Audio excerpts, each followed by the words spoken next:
Baik, eh, mohon maaf izin semuanya sekali lagi saya ulangi untuk teman-teman untuk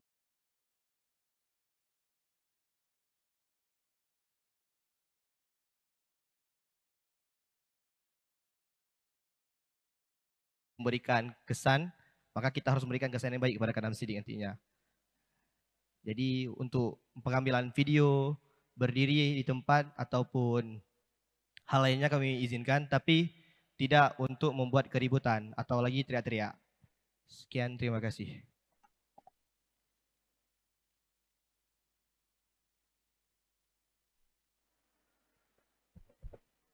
Cek.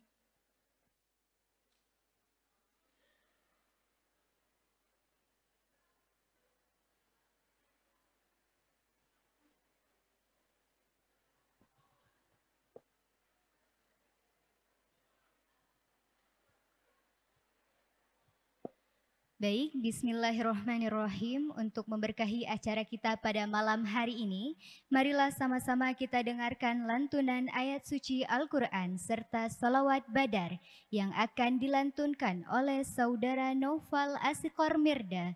Kepada saudara disilakan.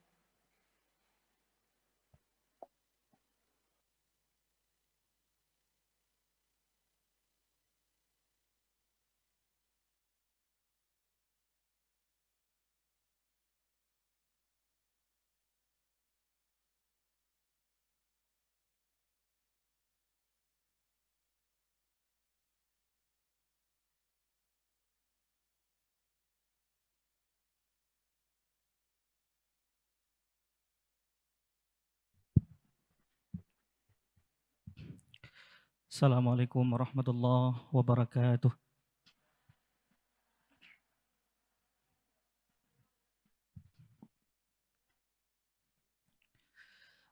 أعوذ بالله من الشيطان الرجيم.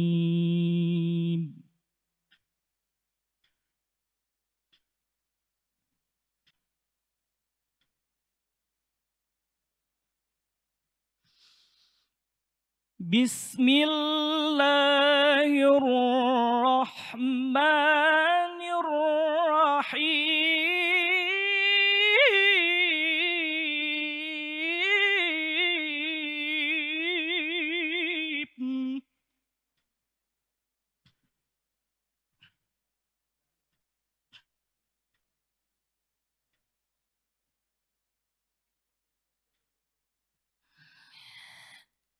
يا أيها الذين آمنوا إذا قيل لكم تفسحوا في المجالس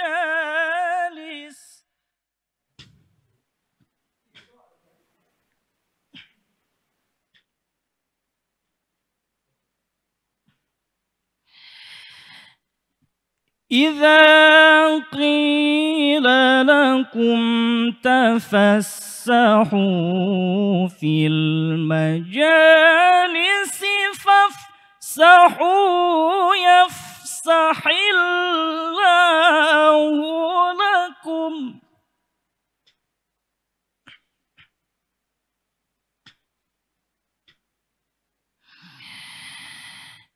وإذا قيل انشزوا فانشزوا يرفع الله الذين آمنوا منكم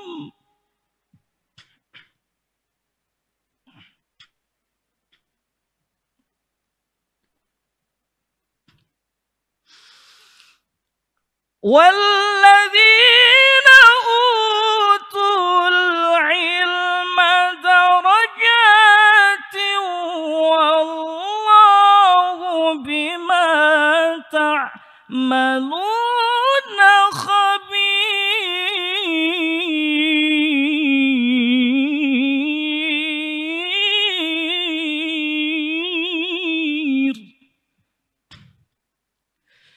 بسم الله الرحمن الرحيم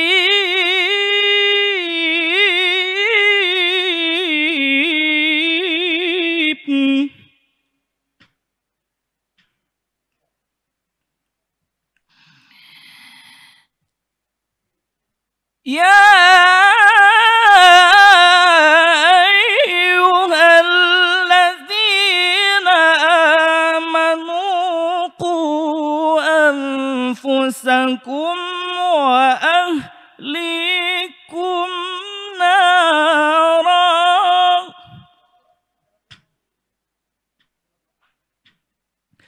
وقودها الناس والحجارة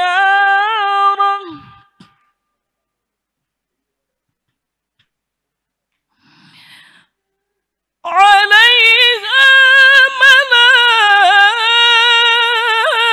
ملائكة غلاظ شداد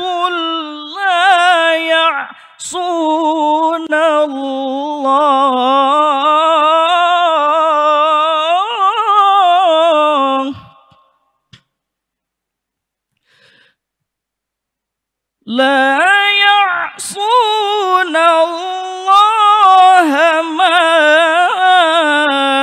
أمرهم ويفعلون ما يؤمرون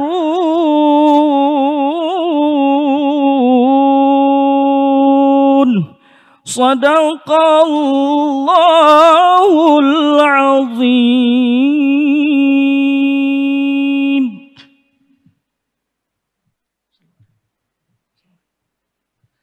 Kepada hadirin dimohon untuk berdiri. Salatullah salamullah ala taha rasulillah salatullah salamullah ala yasin habibillah tawasalna bismillah wabilhadi rasulillah wa kulli mujahidin lillah bi ahlil badri ya Allah salatullah salamullah ala taha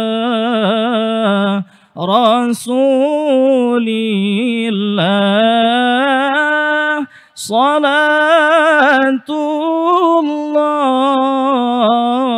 salamullah ala yasin habibillah ilahi salimil ummah minal afati wan niqmah wa min hamni wa min ghumma bi ahlil badri ya Allah salatullah salamullah ala taha رسول الله صلاة الله سلام الله على ياسين حبيبي الله. Sekian, assalamualaikum warahmatullahi wabarakatuh.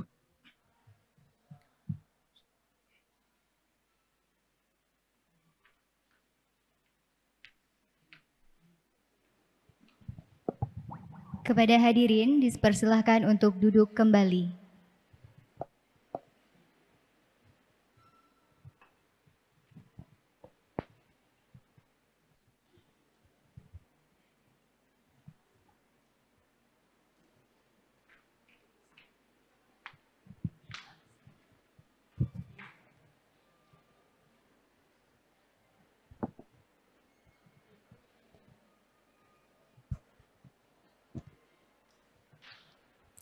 Bismillahirrahmanirrahim. Assalamualaikum warahmatullahi wabarakatuh.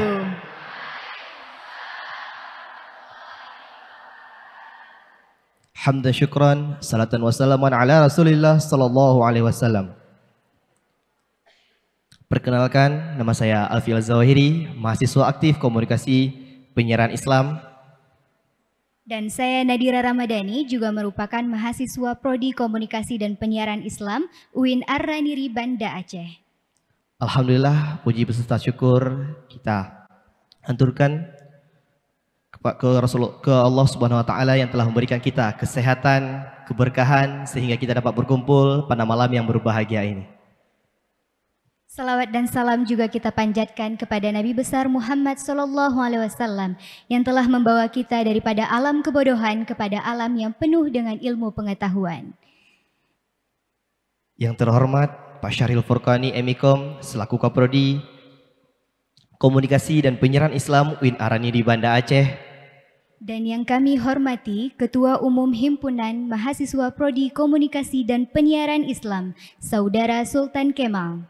Yang kami hormati pula Ketua Panitia Sinema 2024, Saudara Muhammad Fatin Hafiz.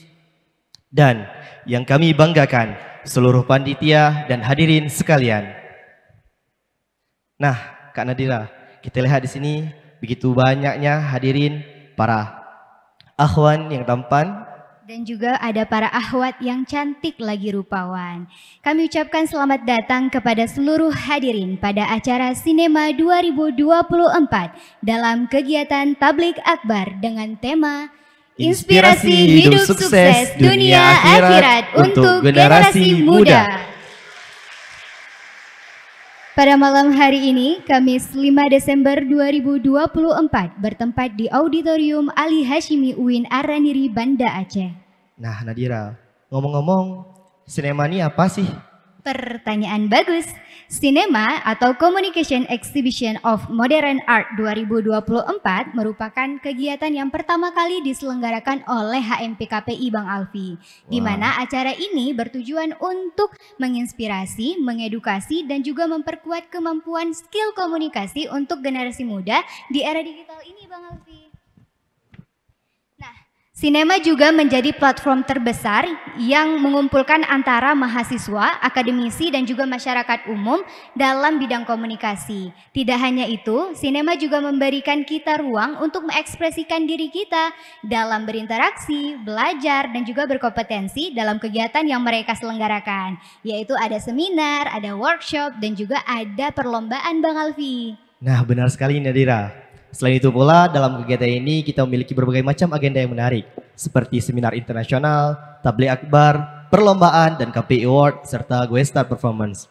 Perlombaan lomba sendiri sudah dibuka dari tanggal 28 November lalu hingga 8 Desember ini. Rangkaian perlombaannya terdiri terdapat berbagai macam lomba, seperti news anchor atau membacakan berita, kemudian ada fotografi, public speaking, konten video digital dakwah, esai internasional, musikalisasi puisi.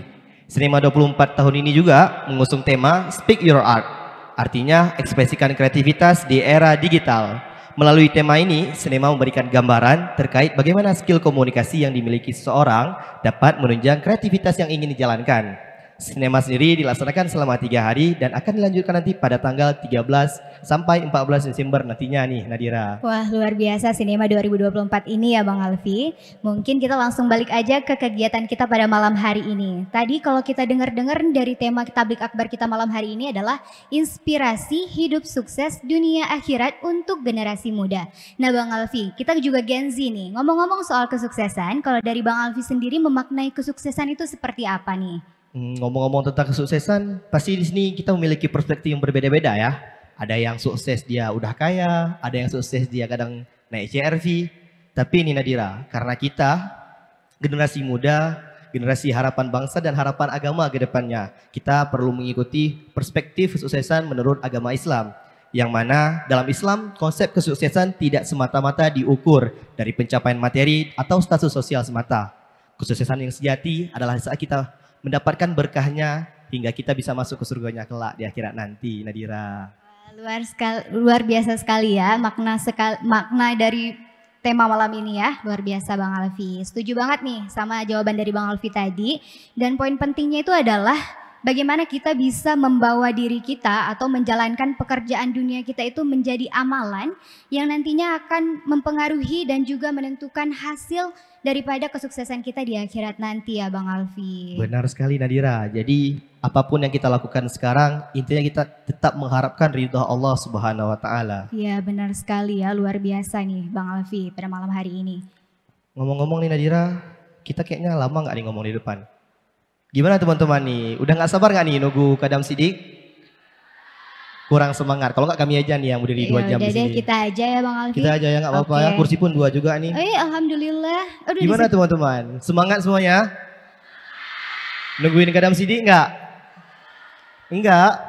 Ya udah kami aja kah? Nah, jadi ini sedikit informasi ya kepada teman-teman semuanya. Jadi ini merupakan kunjungan pertama nih Bang Kadam Sidik ke Aceh, tepatnya di Banda Aceh nih. Tepuk tangan sekali.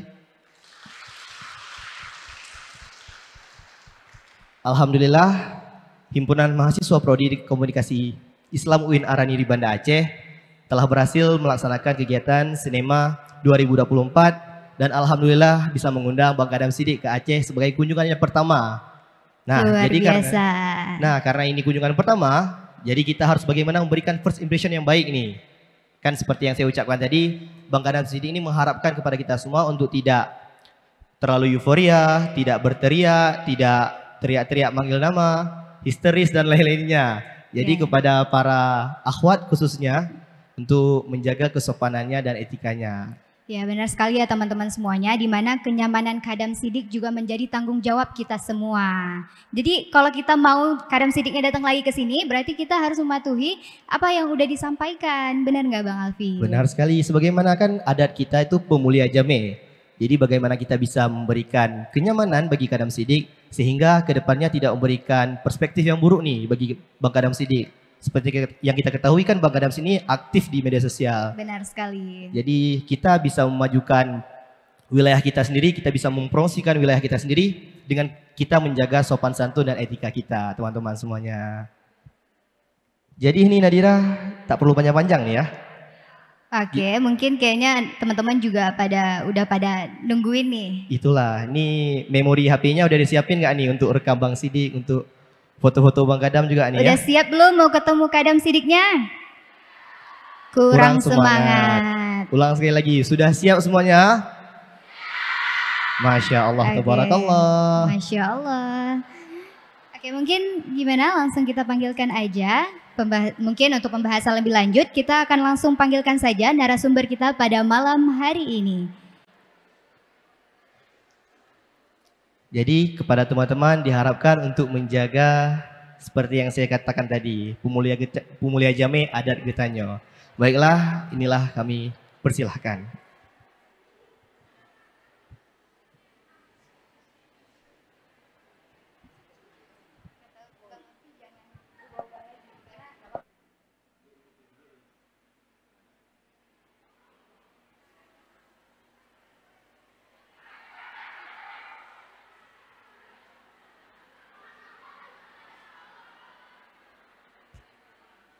Capek ah.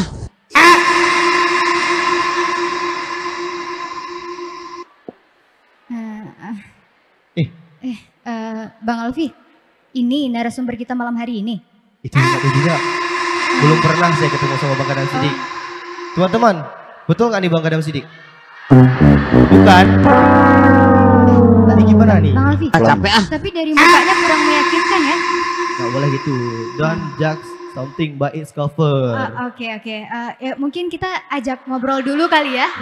Kita ajak ngobrol dulu kali. Kita ajak ngobrol dulu. Boleh. Oke. Bang, boleh diambil mic-nya, kenalan dulu kita. Nggak hidup. Oh, ini nih pakai mic-nya aja. Assalamualaikum warahmatullahi wabarakatuh.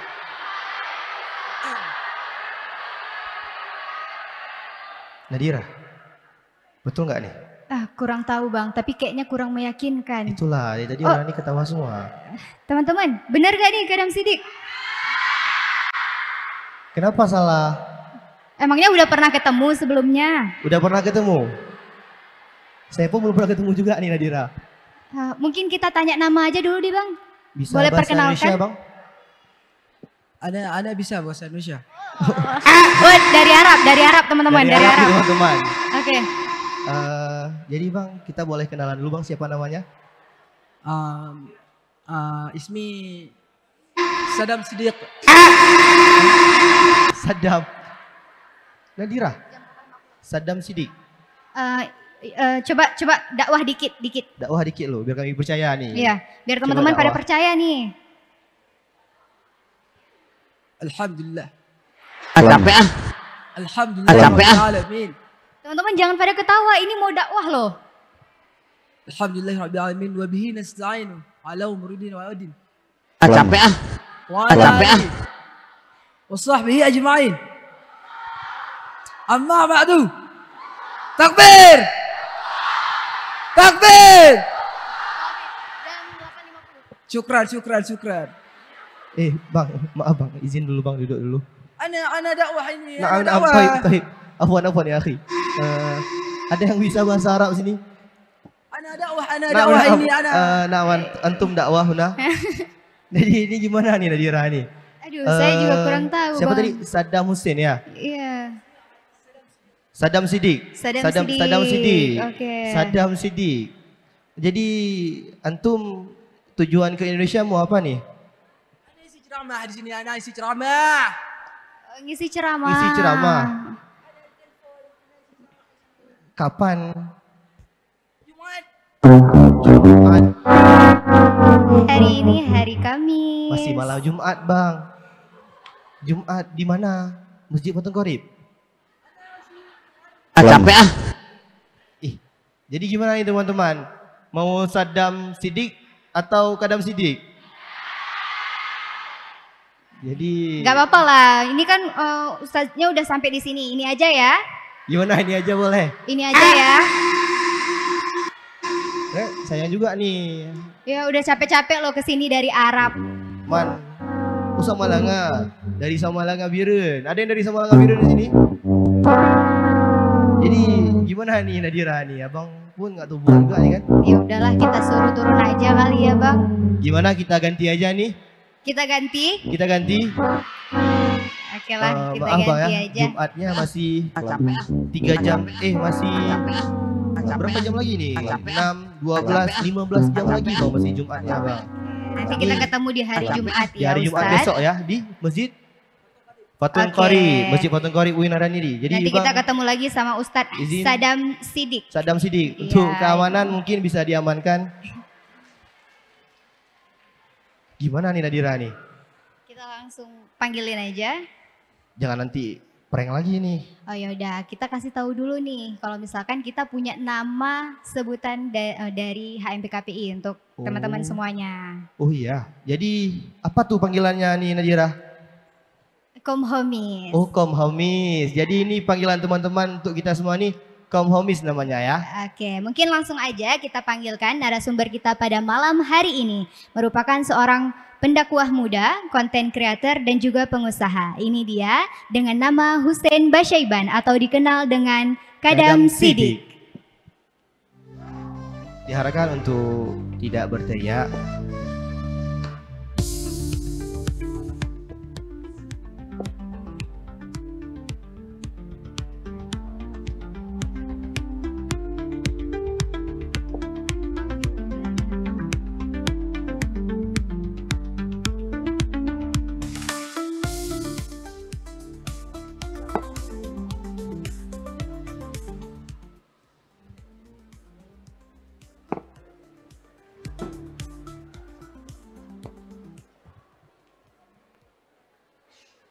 Izin, ya, Masya Allah. Ini betulan Kadam Sidiknya? Betul? Benar Kadam Sidiknya ini?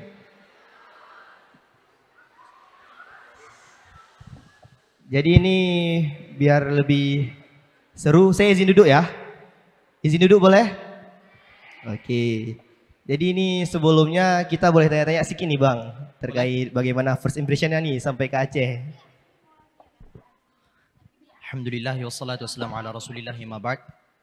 Ini pertama kalinya saya ke Aceh dan nikmat sekali. Masya Allah.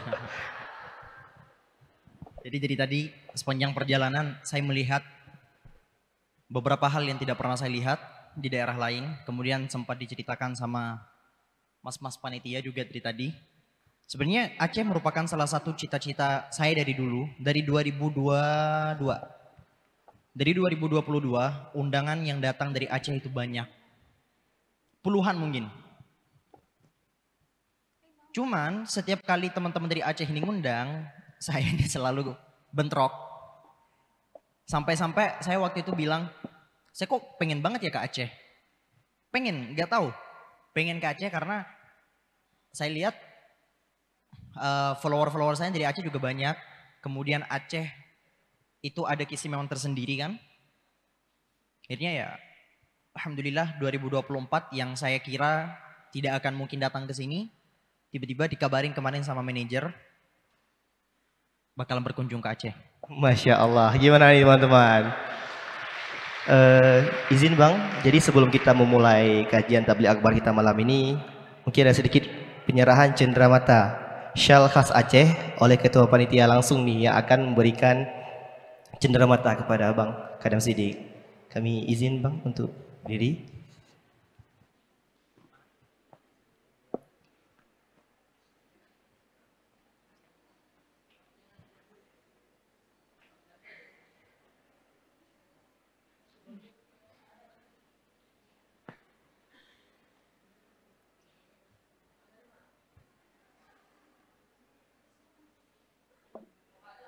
Syal dengan bordiran pintu Aceh, di mana motif ini memiliki menunjukkan kepribadian orang Aceh yang rendah hati, lapang dada, dan juga simbol kebanggaan dan identitas budaya.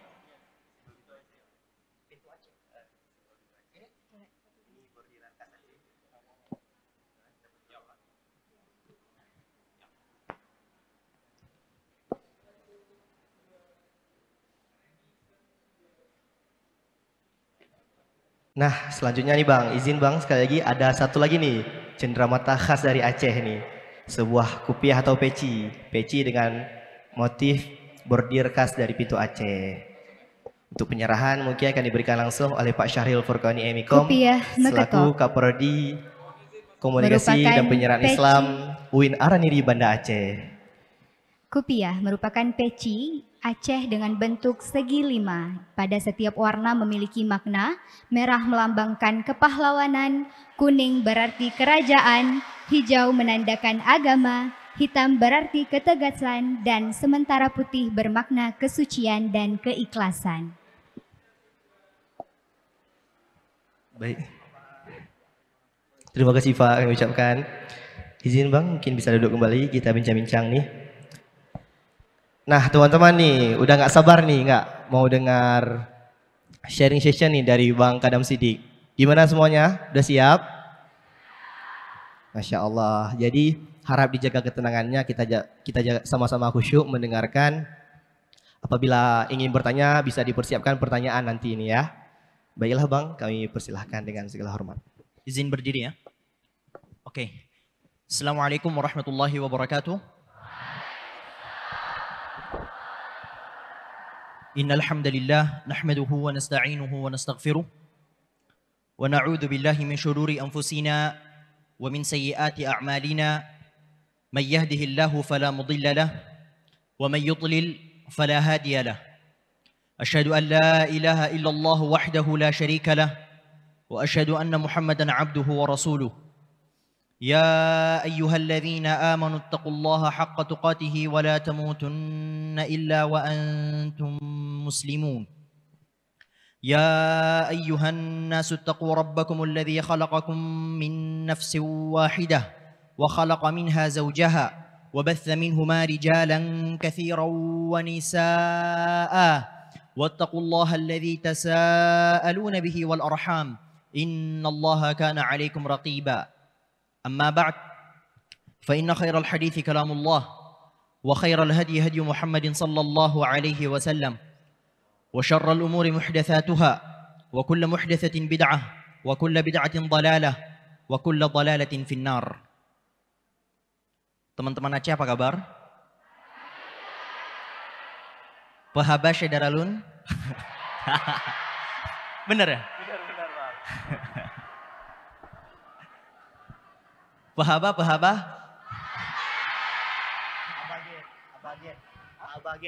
Abaget. Gen? Jadi habaget ini kabar baik jadi ya. Kabar baik. Abaget. Habaget.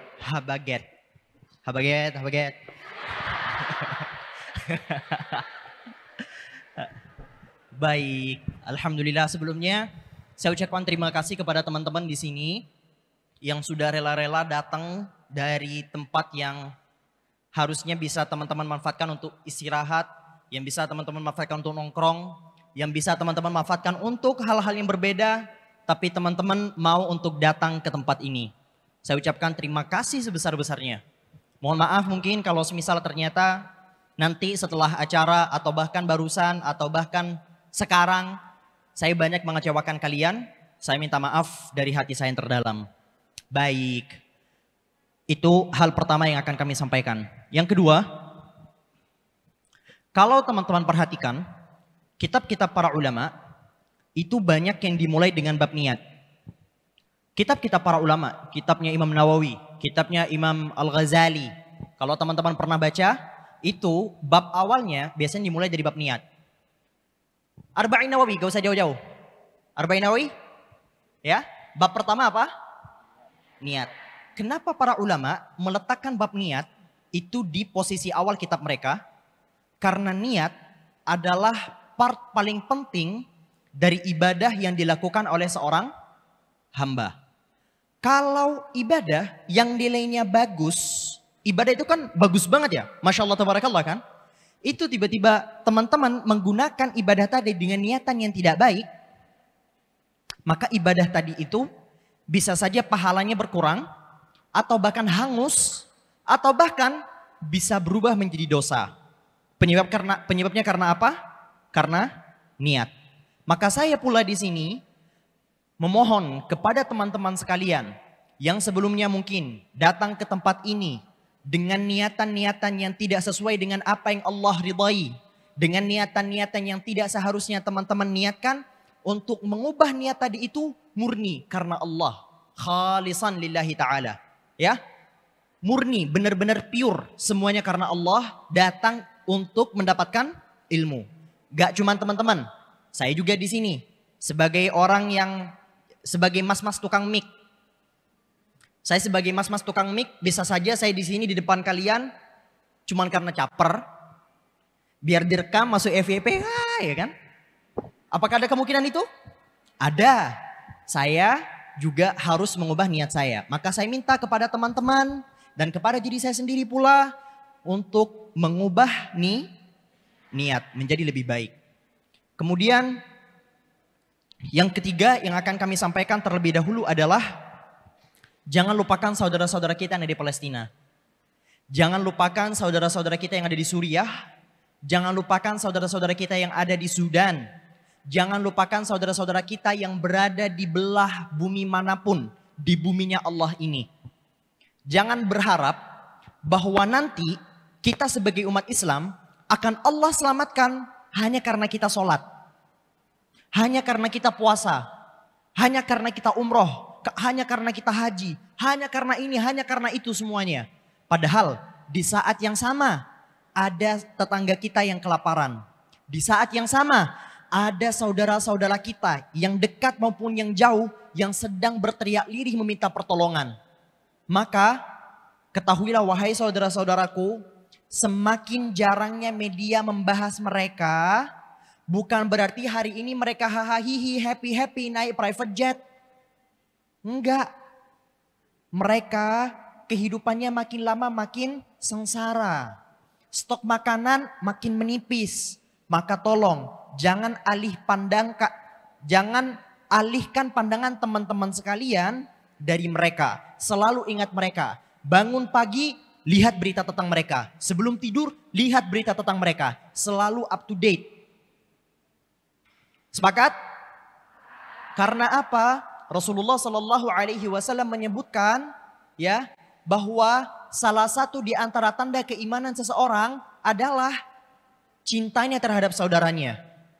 Kalau teman-teman perasaan cintanya kepada mereka itu kemudian tidak ada atau bahkan tidak peduli, maka keimanan apa yang akan teman-teman pertanggungjawabkan di hadapan Allah?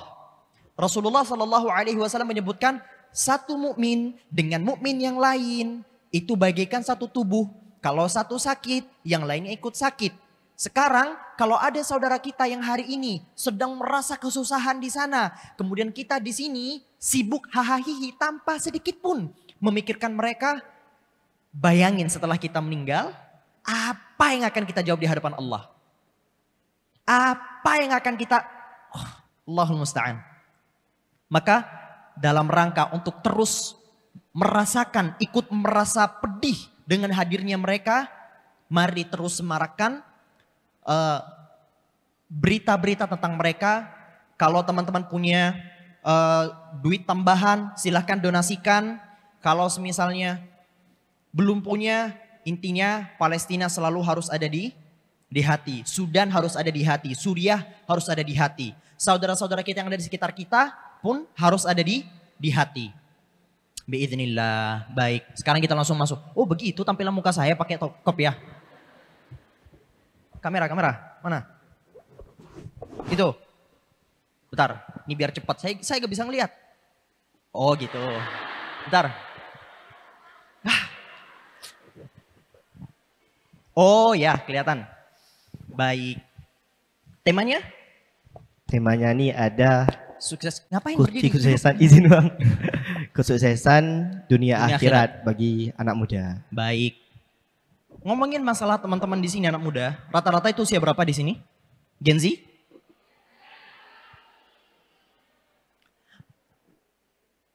Penyakit kita hari ini adalah kurangnya produktivitas. Alias terlalu banyak waktu luang yang dimiliki. Terlalu banyak waktu luang yang dimiliki. Semakin banyak waktu luang yang dimiliki, maka semakin banyak pula pintu-pintu yang tak baik itu dibuka. Imam Al-Ghazali rahmatullah ta'ala alaih pernah berkata, jiwamu itu kalau tidak kamu sibukkan dengan ketaatan, kalau tidak kamu sibukkan dengan sesuatu yang bermanfaat, niscaya jiwamu itu akan disibukkan dengan kemaksiatan, akan disibukkan dengan sesuatu yang tidak bermanfaat. Jadi kalau teman-teman waktu luangnya itu kemudian banyak, kalian masih sempat untuk baper, dikit-dikit baper. Atau mencari materi gibah baru. Atau melakukan hal-hal di mana syaitan akan masuk lewat pintu-pintu tersebut. Pintu apa? Pintu terlalu banyak waktu luang. Allah tabaraka wa ta'ala ini telah memberikan kita tubuh yang sehat, tubuh yang kuat, jasmani yang masya Allah tabarakallah, berapa banyak di antara saudara-saudara kita yang tidak Allah berikan nikmat yang serupa kepada teman-teman sekalian. Tapi kalau semisal teman-teman ini selalu jadi hamba gas, maka itu menunjukkan bahwa teman-teman ini adalah hamba yang zalim. Apa hamba gas? Hamba gas adalah hamba yang dikit-dikit gas. Diajak teman, bang staycation yuk, gas. Bang ngopi yuk, gas. Bang gas. Baru ngetik BA, gas. Gas, semua digas sama dia. Itu menunjukkan bahwa waktu luangnya sangat banyak. Semakin banyak waktu luang yang teman-teman miliki, maka semakin banyak pula problem-problem kehidupan itu akan muncul. Tapi kalau semisal teman-teman ini sibuk, alias seluruh waktu kalian itu sudah semuanya direncanakan. Senin tahu harus berbuat apa, Selasa tahu harus berbuat apa, maka semakin sedikit pula kebatilan-kebatilan itu akan merasuk ke dalam tubuh teman-teman sekalian. Saya pakai contoh diri saya sendiri. Saya itu jujur, apakah ingin untuk melakukan sesuatu yang sering kali terlintas di pikiran teman-teman? Keburukan-keburukan itu sering banget. Saya dan kamu sama. Pikiran-pikiran buruk yang muncul di malam hari saat kita lagi bengong, itu ada. Cuman waktu saya ini pol. Jadi gak ada waktu untuk melaksanakan sesuatu yang tadi itu. Akhirnya ya udah gak jadi. Karena apa? Karena sibuk. Makanya teman-teman sekarang ini Gen Z-nya ada waktu luang itu adalah bentuk kezaliman. Kalian gak boleh punya waktu luang. Karena apa? Manfaatkan dengan apapun itu. Manfaatkan untuk hiking, manfaatkan untuk liburan, manfaatkan untuk belajar, apapun itu. Istirahatnya pun harus istirahat yang sudah direncanakan. Istirahat ada dua. Ada istirahat yang karena saking gak tahu mau ngapain akhirnya dia tidur. Ada istirahat yang berasal dari lelah. Karena seminggu kerjaannya pol, akhirnya sekali dia nemu waktu tidur, tidurnya begitu nikmat luar biasa.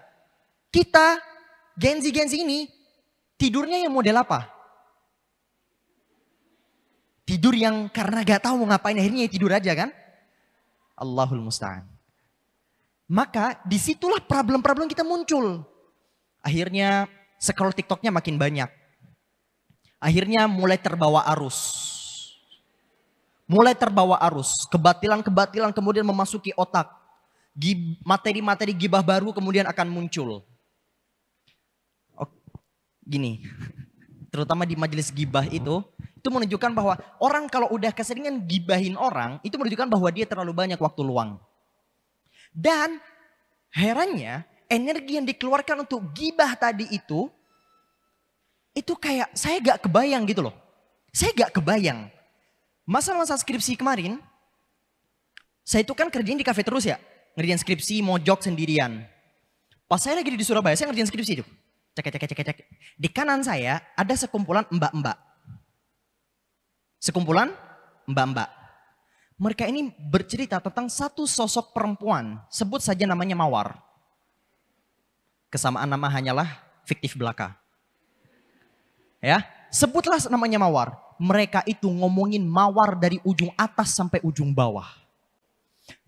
Biografi hidupnya, dari awal dia lahir sampai pada saat itu mereka sebut semuanya. Sampai-sampai saya ngerjain skripsi, saya dapat materi baru dari ilmu yang saya dapatkan dan biografi Mawar. Kehidupan Mawar saya hafal betul. Tingginya, pacarnya siapa, kelakuannya kayak gimana, saya tahu itu tentang Mawar.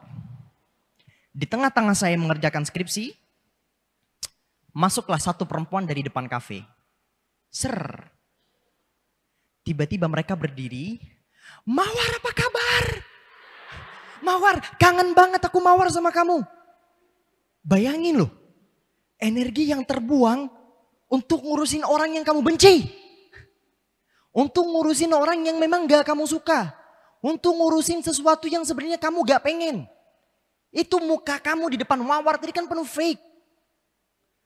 Bayangin energi yang kalian manfaatkan untuk itu untuk gibah-gibah, termasuk gibah halalnya. Gibah halalnya itu gibah yang baru hijrah. Astagfirullah, niatku bukan gibah ya. Itu gibah-gibahnya orang baru hijrah tuh. Nah, astagfirullah, niat aku tuh bukan gibah ya, tapi ini demi kebaikannya si Mawar ya. Kemarin tuh aku ngelihat Mawar tuh begini tahu. Iya, astagfirullahaladzim. Semoga Allah kasih hidayah ya buat si Mawar. Enggak, bukan begitu. Semakin teman-teman punya banyak waktu luang, maka semakin banyak pula kehidupan-kehidupan seperti itu. Celaan-celaan yang muncul. Dan ketahuilah wahai para ahli gibah yang ada di sana. Di sini enggak. Masya Allah semuanya ini saleh, salihah. Semua. Ya, enggak ada yang suka gibah, enggak ada. 100% enggak ada. Ya? Kok ragu gitu? Maka ketahuilah ketika teman-teman ini suka gibah dengan circle kalian, saat kalian tidak ada, kalianlah topik utamanya. Kalianlah topik utamanya. Maka kurang-kurangin dari tempat-tempat seperti itu tuh kurang-kurangin. Saya tahu susah. Terutama bagi orang yang terbiasa ngomongin orang dari pagi sampai malam. Berita artis dari ujung A sampai ujung Z itu tahu semuanya. Seleb ini lagi cerai. Yang ini Agus sedih. Yang ini apalagi kemarin saya gak tahu itu semua. Saya gak tahu. Saya tahu ini itu dari siapa? Dari teman-teman yang ngabarin. Agus sedih. Apa Agus sedih? Ini Agus sedih. Gak tahu. Jadi coba teman-teman pulang dari sini. Rencanakan seluruh kegiatan. Rencanakan Senin kalian harus ngapain. Selasa harus ngapain. Rencanakan sepenuhnya. Mulai dari ibadah. Mulai dari liburan. Mulai dari pekerjaan. Rencanakan semuanya secara detail. Perihal nanti rencananya sesuai harapan atau tidak. Ya sudah. Yang penting rencananya sudah ada. Yang penting ketika kalian sudah bangun pagi, kalian tahu mau berbuat apa. Itulah seorang muslim yang baik. Bukan bangun pagi gak tahu mau ngapain, dunia berjalan begitu saja. Nunggu ada teman yang ngajak baru gas. Enggak. Rencanakan semua kehidupan kalian itu secara detail. Gen Z yang baik, itu Gen Z yang ketika diajak sama temennya, Bang, ayo nongki. Bang, ayo staycation jawabannya. Aduh maaf ya. Jam sekian aku masih ada meeting. Gimana kalau jam sekian? Sorry, tanggal segitu aku lagi sibuk. Gimana kalau tanggal segini? Bah, itu keren. Itu menunjukkan bahwa teman-teman hidupnya itu produktif. Maka harapan kami, tolong berhenti jadi hambanya Allah yang suka ngegas. Berhenti jadi hamba gasnya Allah. Jadilah hamba Allah yang bilang sorry ada meeting. Sorry ada pekerjaan. Sorry ada ini, sorry ada itu. Rencanakan setiap aspek-aspek kehidupan kita. Terutama yang perlu kami tekankan, umat Islam harus punya jadwal bacaan. Di sini ada yang bacaan dalam seharinya 5 jam. 5 jam? Bentar doang loh 5 jam itu. 4 jam? 3 jam? 2 jam,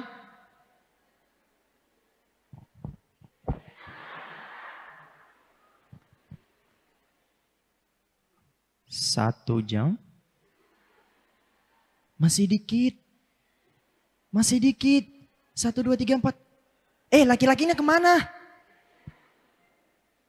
Setengah jam, bukan buku sekolah. Bukan buku sekolah, buku yang betul-betul kalian angkat dari koper kalian, dari tas kalian. Ini buku harian saya. Setengah jam, 1/4 jam.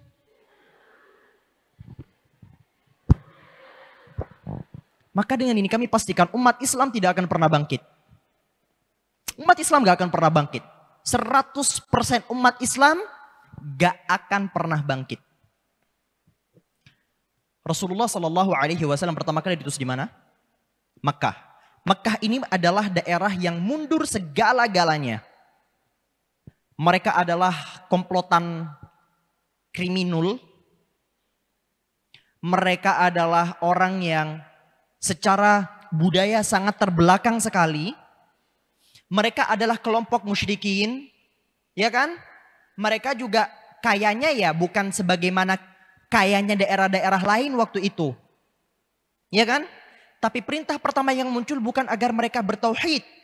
Padahal masyarakat Makkah waktu itu adalah kaum musyrikin. Perintah pertama yang muncul bukan agar mereka semangat bekerja. Padahal mereka duitnya gak sebagaimana daerah lain. Bukan itu perintah pertama yang muncul. Perintah pertama yang muncul apa? Iqra, baca. Hingga akhirnya ketika perintah pertama ini muncul, Iqra, baca. Umat Islam waktu itu yang awalnya dari kota kecil di Makkah yang tidak pernah terdengar dari ufuk timur sampai ufuk barat. Akhirnya berhasil melebarkan sayapnya, menghantam seluruh kerajaan-kerajaan terbesar di zamannya. Kerajaan Persia, kerajaan Roma, sampai-sampai Islam yang ada di Mekah itu nyampe ke sini. Bermula dari apa? Iqra. Maka Islam itu bangkit dengan kata Iqra. Jangan pernah berharap Islam akan bangkit kalau umat Islamnya sudah meninggalkan Iqra. Jangan, saya bilang enggak. Saya ngelihat teman-teman udah hilang. Harapan dalam waktu dekat ini Islam akan bangkit, pupus. Tapi di masa yang akan datang mungkin 10 tahun, 20 tahun, kalau teman-teman mau untuk memulai dari sekarang, mau mulai membaca, kayak insya Allah harapan besar untuk teman-teman mau sebagai sosok yang akan menjadikan peradaban Indonesia, peradaban Nusantara, peradaban Aceh, peradaban umat Islam itu bangkit ketika teman-teman mau mulai membaca. Sebagaimana apa yang dicontohkan, sebagaimana diceritakan oleh Rasulullah Sallallahu Alaihi Wasallam, sebagaimana apa yang diberikan firman pertama kepada Rasulullah, Iqra, baca, baca. Kalau teman-teman hari ini sedang kebingungan, para penulis-penulis itu telah menulis karya. Mohon maaf ya, saya itu gak bisa ngelucu, gak bisa bikin kajian asik gitu, enggak. Saya banyak marahnya. Jadi para penulis itu sudah meluangkan banyak. Kedistrek mulu saya, maaf.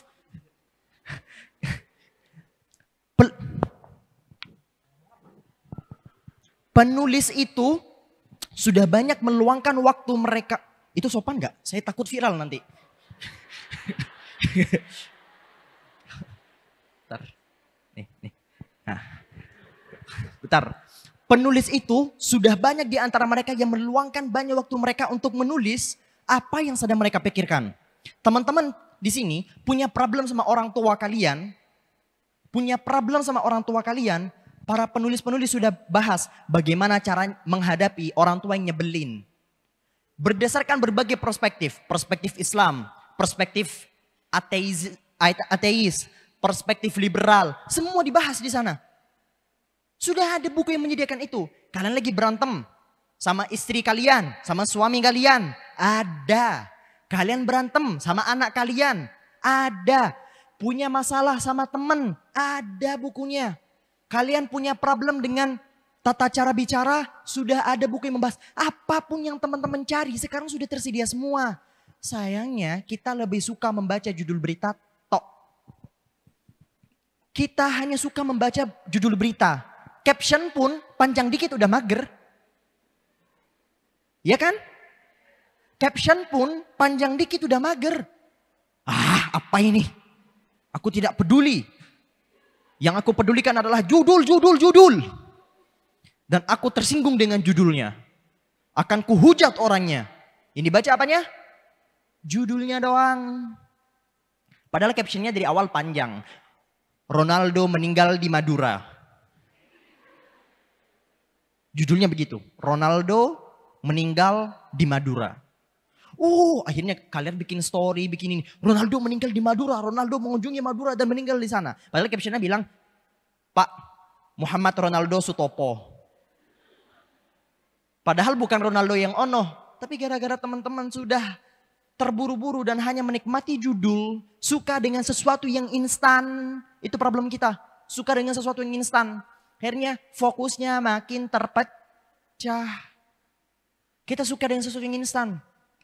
TikTok terutama, video-video short. Saya berharap teman-teman itu ngurangin video short. Apapun jenisnya. TikTok, YouTube short, Reels, apapun jenisnya, kurangin. Lalu bagaimana? Banyakin nonton video YouTube. Kalau emang kalian butuh pelarian, larinya ke YouTube aja.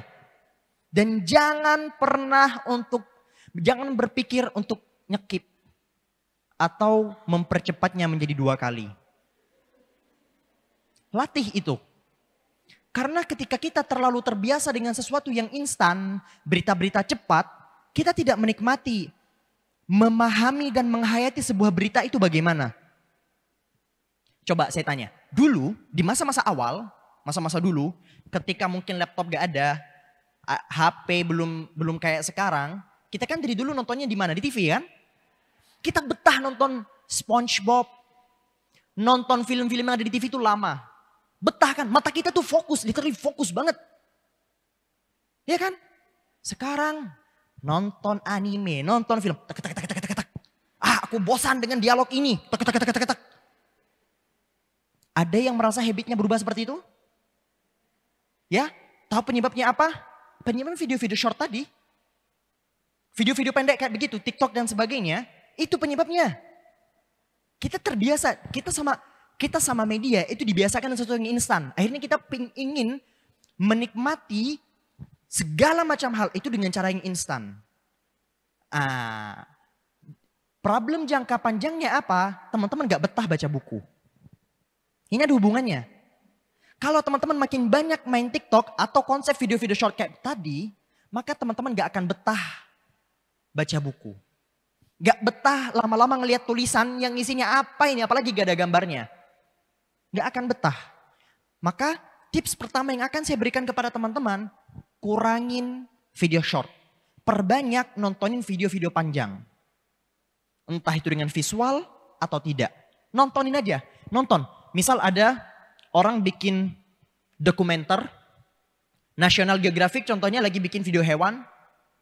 Tonton aja itu dari awal, latih fokus kalian. Latih, fokusnya itu dilatih. Jangan skip, jangan apa. Kalau ada video-video panjang, tahan.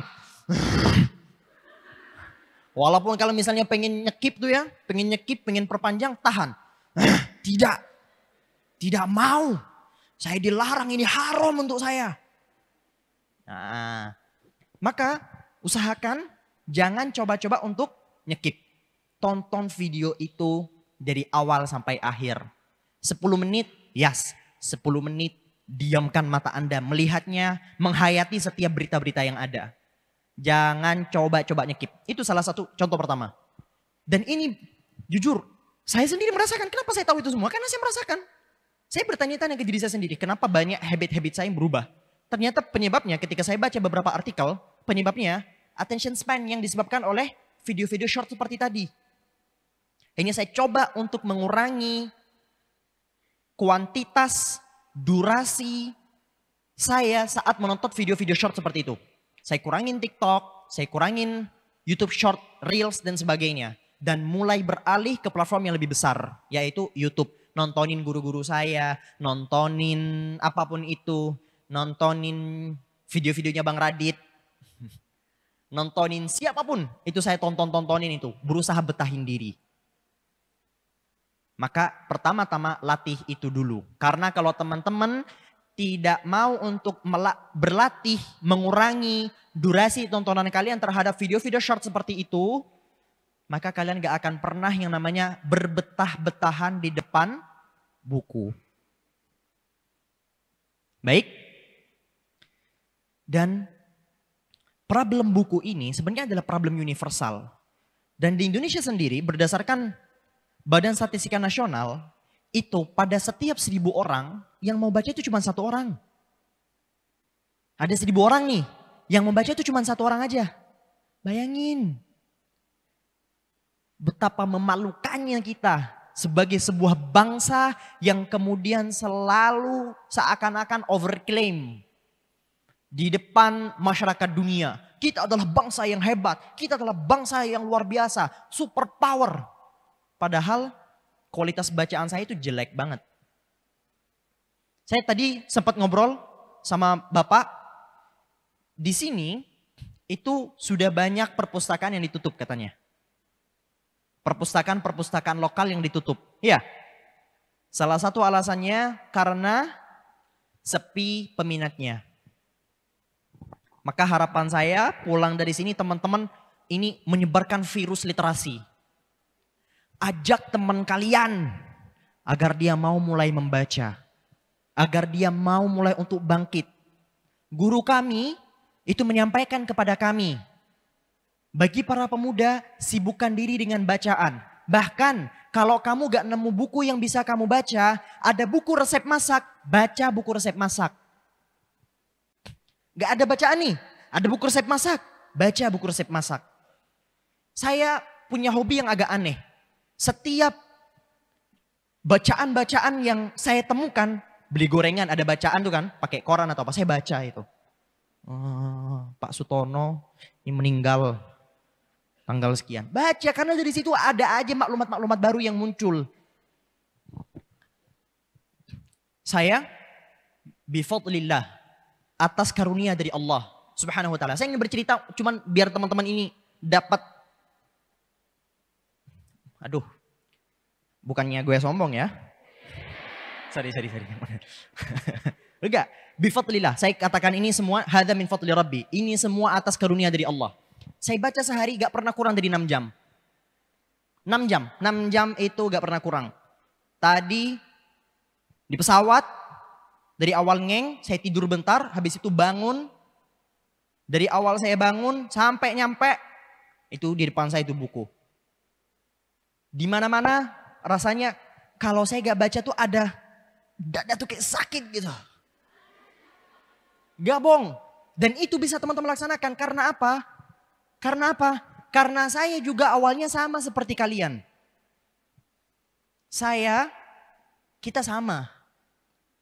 Cuman gue lebih lah. Canda-canda.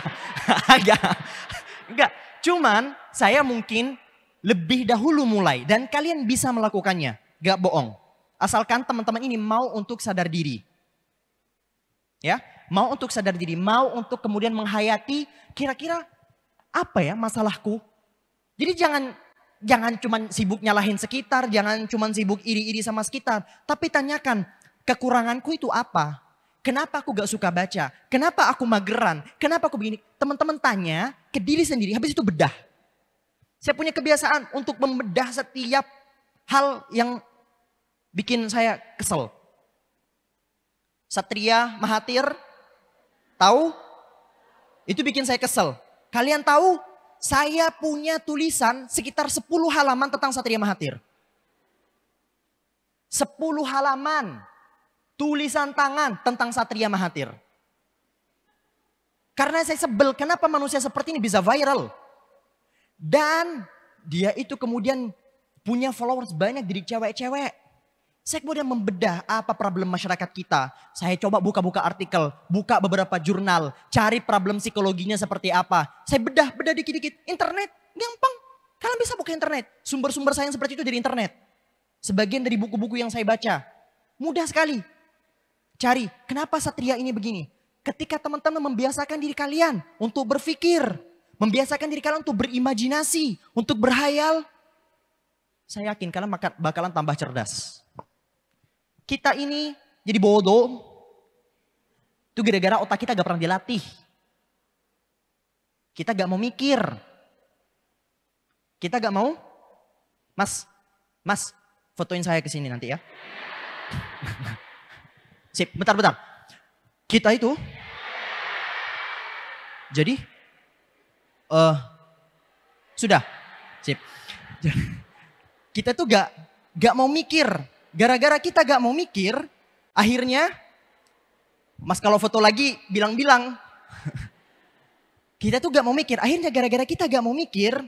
IQ kita itu mentok. Bahkan makin lama makin berkurang. Ya kan? Ngerasa gak kalau kita makin kesini tuh makin bodoh. Makin gak nyambung diajak ngobrol sama orang. Itu gara-gara kebanyakan scroll TikTok. Saya serius, saya gak bohong. Itu gara-gara teman-teman terlalu banyak menonton video-video short. Dikit gak nyambung, ngobrol sama orang gak nyambung. Karena apa? Karena otaknya sudah gak pernah dilatih untuk berimajinasi.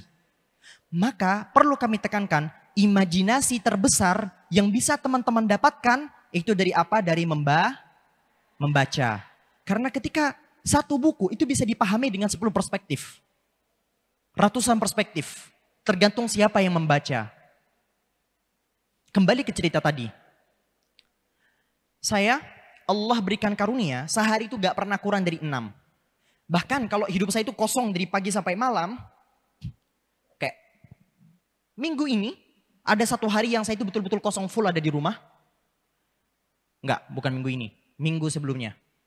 Kosong full dari pagi sampai malam, saya coba-coba hitung, saya gak keluar dari kamar, kecuali untuk sholat sama makan. Sekitar 13 jam, 14 jam. Di depan buku. Gimana caranya biar betah?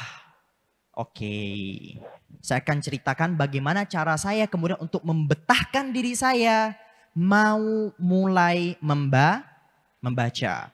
Dimulai dari SMA. SMA kita sama.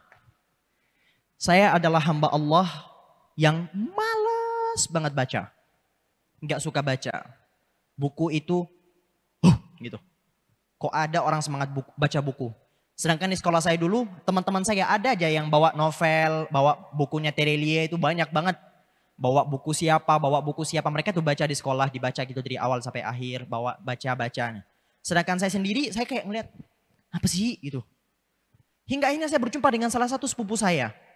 Sepupu saya ngomong ke saya, Husein, kamu sehari baca buku berapa halaman? Saya jawab ke dia, nggak ada harian sih, palingan kalau mood aja. Kalau mood baca, kalau gak mood ya gak baca. Padahal gak pernah mood. Gak pernah mood. Sama sekali gak ada. Hanya saja, ada satu ucapan dari sepupu saya itu yang nyebelin banget. Yang bikin hati saya itu bapernya ketulungan. Dia itu bilang, oh tak kira kamu talibul ilmi.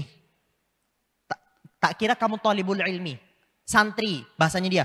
Oh tak kira kamu santri beneran. Ternyata santri bohongan. Dibilang gitu. Padahal selama ini saya itu kayak berbangga diri kepada saya yang ngaji. Di hadapan orang, saya itu ngaji. Saya bilang, loh emangnya aku bukan santri? Ya enggak lah. Pilot, kapan dia disebut pilot? Ketika dia banyak meluangkan waktunya itu nyupir pesawat. Kuli, kapan disebut kuli? Ketika dia banyak meluangkan waktunya untuk malu. Guru, kapan disebut guru? Ketika dia banyak meluangkan waktunya untuk mengajar. Santri, kapan disebut santri? Talibul ilm, kapan disebut talibul ilm? Ketika dia banyak meluangkan waktunya untuk belajar.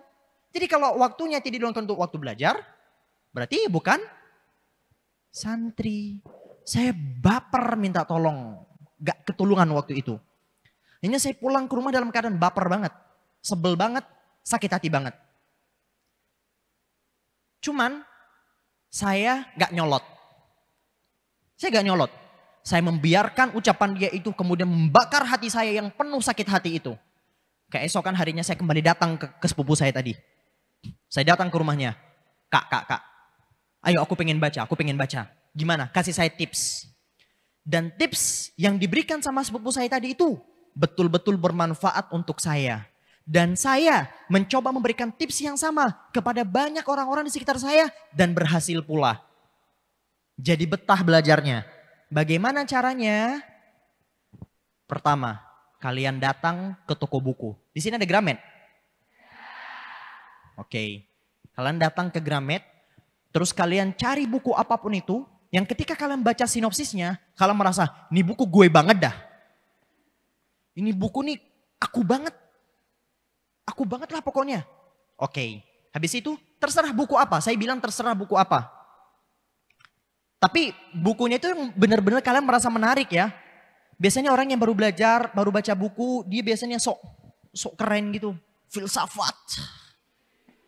Langsung Nietzsche, Socrates. Santai bro, jangan itu dulu.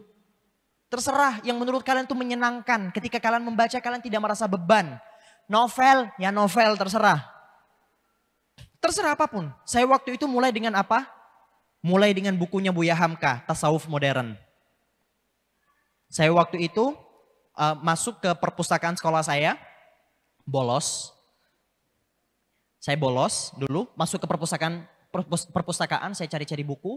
Dan saya menemukan satu buku, yaitu bukunya Buya Hamka. Yang bikin mata saya kemudian merasa menarik. Jadi, bagaimana caranya ketika sudah menemukan buku yang dituju, luangkan 5 menit dari waktu teman-teman sekalian selama 1 hari di waktu yang sama. Kalian cari dulu, kira-kira waktu yang kalian itu betul-betul ngerasa fresh, ngerasa gak ada banyak beban, itu kapan? Habis subuh, habis asar, habis zuhur, bangun tidur, sebelum kayang, sebelum salto, terserah. Kapanpun itu, tentukan. Setelah sudah ditentukan, baca bukunya 5 menit, di mana 5 menit tadi itu kalian tidak bisa diganggu gugat. Saya bilang berapa? 5 menit. 5 menit lama enggak? Enggak. Tapi baca 5 menit. Jangan berani-berani lebih. Jangan lebih. Karena penyakitnya orang yang susah konsisten itu ketika di awal dia mau mencoba untuk mengubah habitnya, dia akan over banget. Ada orang bilang, saya mau hijrah. Akhirnya di hari pertama dia mau coba hijrah, hijabnya langsung cadaran, duhanya langsung 12 rakaat, tahajudnya dari jam 1 sampai jam 3, Qur'annya sehari hatam. Wah, awal hijrahnya begitu. Cuman 4 hari doang sih biasanya. 4 hari, 5 hari, 6 harinya udah balik lagi ke setelan awal. Ada yang merasa mencoba ingin mengubah diri sendiri, saya harus mulai ibadah nih. Enggak. Caranya agar teman-teman konsisten mulai dari sesuatu yang ringan. Jangan banyak-banyak. Justru kalau teman-teman ingin membiasakan sholat duha, kalau teman-teman ingin membiasakan sholat tahajud, kalau teman-teman ingin membiasakan amalan ibadah apapun itu. Kalau Senin nih, Senin adalah hari sholat duha. Selasa hari sholat tahajud. Rabu hari sholat qobliyah subuh. Kamis hari apa? Gak apa-apa, 1 hari biasakan dengan 1 ibadah dulu. Sampai kalian jadi terbiasa, baru tambah lagi durasinya. Tambah lagi kuantitasnya. Tambah terus, itu cara istiqomah. Itu caranya biar teman-teman bisa konsisten. Sama seperti membaca, mulai dengan apa? 5 menit. Dan laksanakan 5 menit itu selama 40 hari. Baca buku di waktu yang sama 5 menit selama 40 hari. Dan saya jamin di hari ke-41, teman-teman itu kalau gak baca buku di waktu yang sama, ada gerd gitu. Kayak, gitu. Kayak hati itu sakit banget, sumpah banget. Hampa gitu, kalau di hari ke-41 gak baca. Kalau perasaan itu gak muncul, datengin rumah saya nanti. Datengin ke rumah saya, nanti saya Sherlock. Ya, hari ke-41 nanti kalau kalian gak ada perasaan seperti itu, datengin rumah saya. Kalian marah-marahin saya. Baik. Kayak yang bisa aja. Lalu ketika sudah memasuki hari ke-41. Nah kalau misal muncul pertanyaan. Misalnya di waktu tanggal 10 misalnya. Ternyata kalian sudah meletakkan waktu kalian adalah setelah sholat subuh. Ternyata setelah sholat subuh ketiduran. Atau tiba-tiba disuruh-suruh. Atau tiba-tiba ada agenda. Apa yang harus dilaksanakan? Qadha. Qadha selama masih masuk ke dalam durasi 24 jam. Diqadha. Dibaca zuhurnya, dibaca asarnya. Besok balik lagi habis subuh. Begitu seterusnya. Ketika sudah memasuki hari ke-41, tambah durasinya. Jadi berapa? Jadi 10 menit. Lakukan selama 40 hari. Habis itu tambah lagi jadi 15 menit. Tambah terus sampai kalian sudah tidak butuh lagi dengan jadwal. Kalian tidak butuh lagi dengan jadwal dimanapun kalian berada rasanya. Ketika kalian gabut, pikiran pertama yang muncul di otak kalian, saya pengen baca.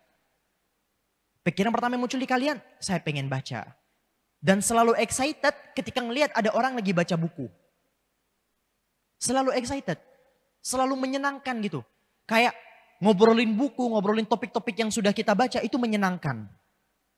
Dan lakukan itu seterusnya. Dan memang begitu caranya mengubah habit.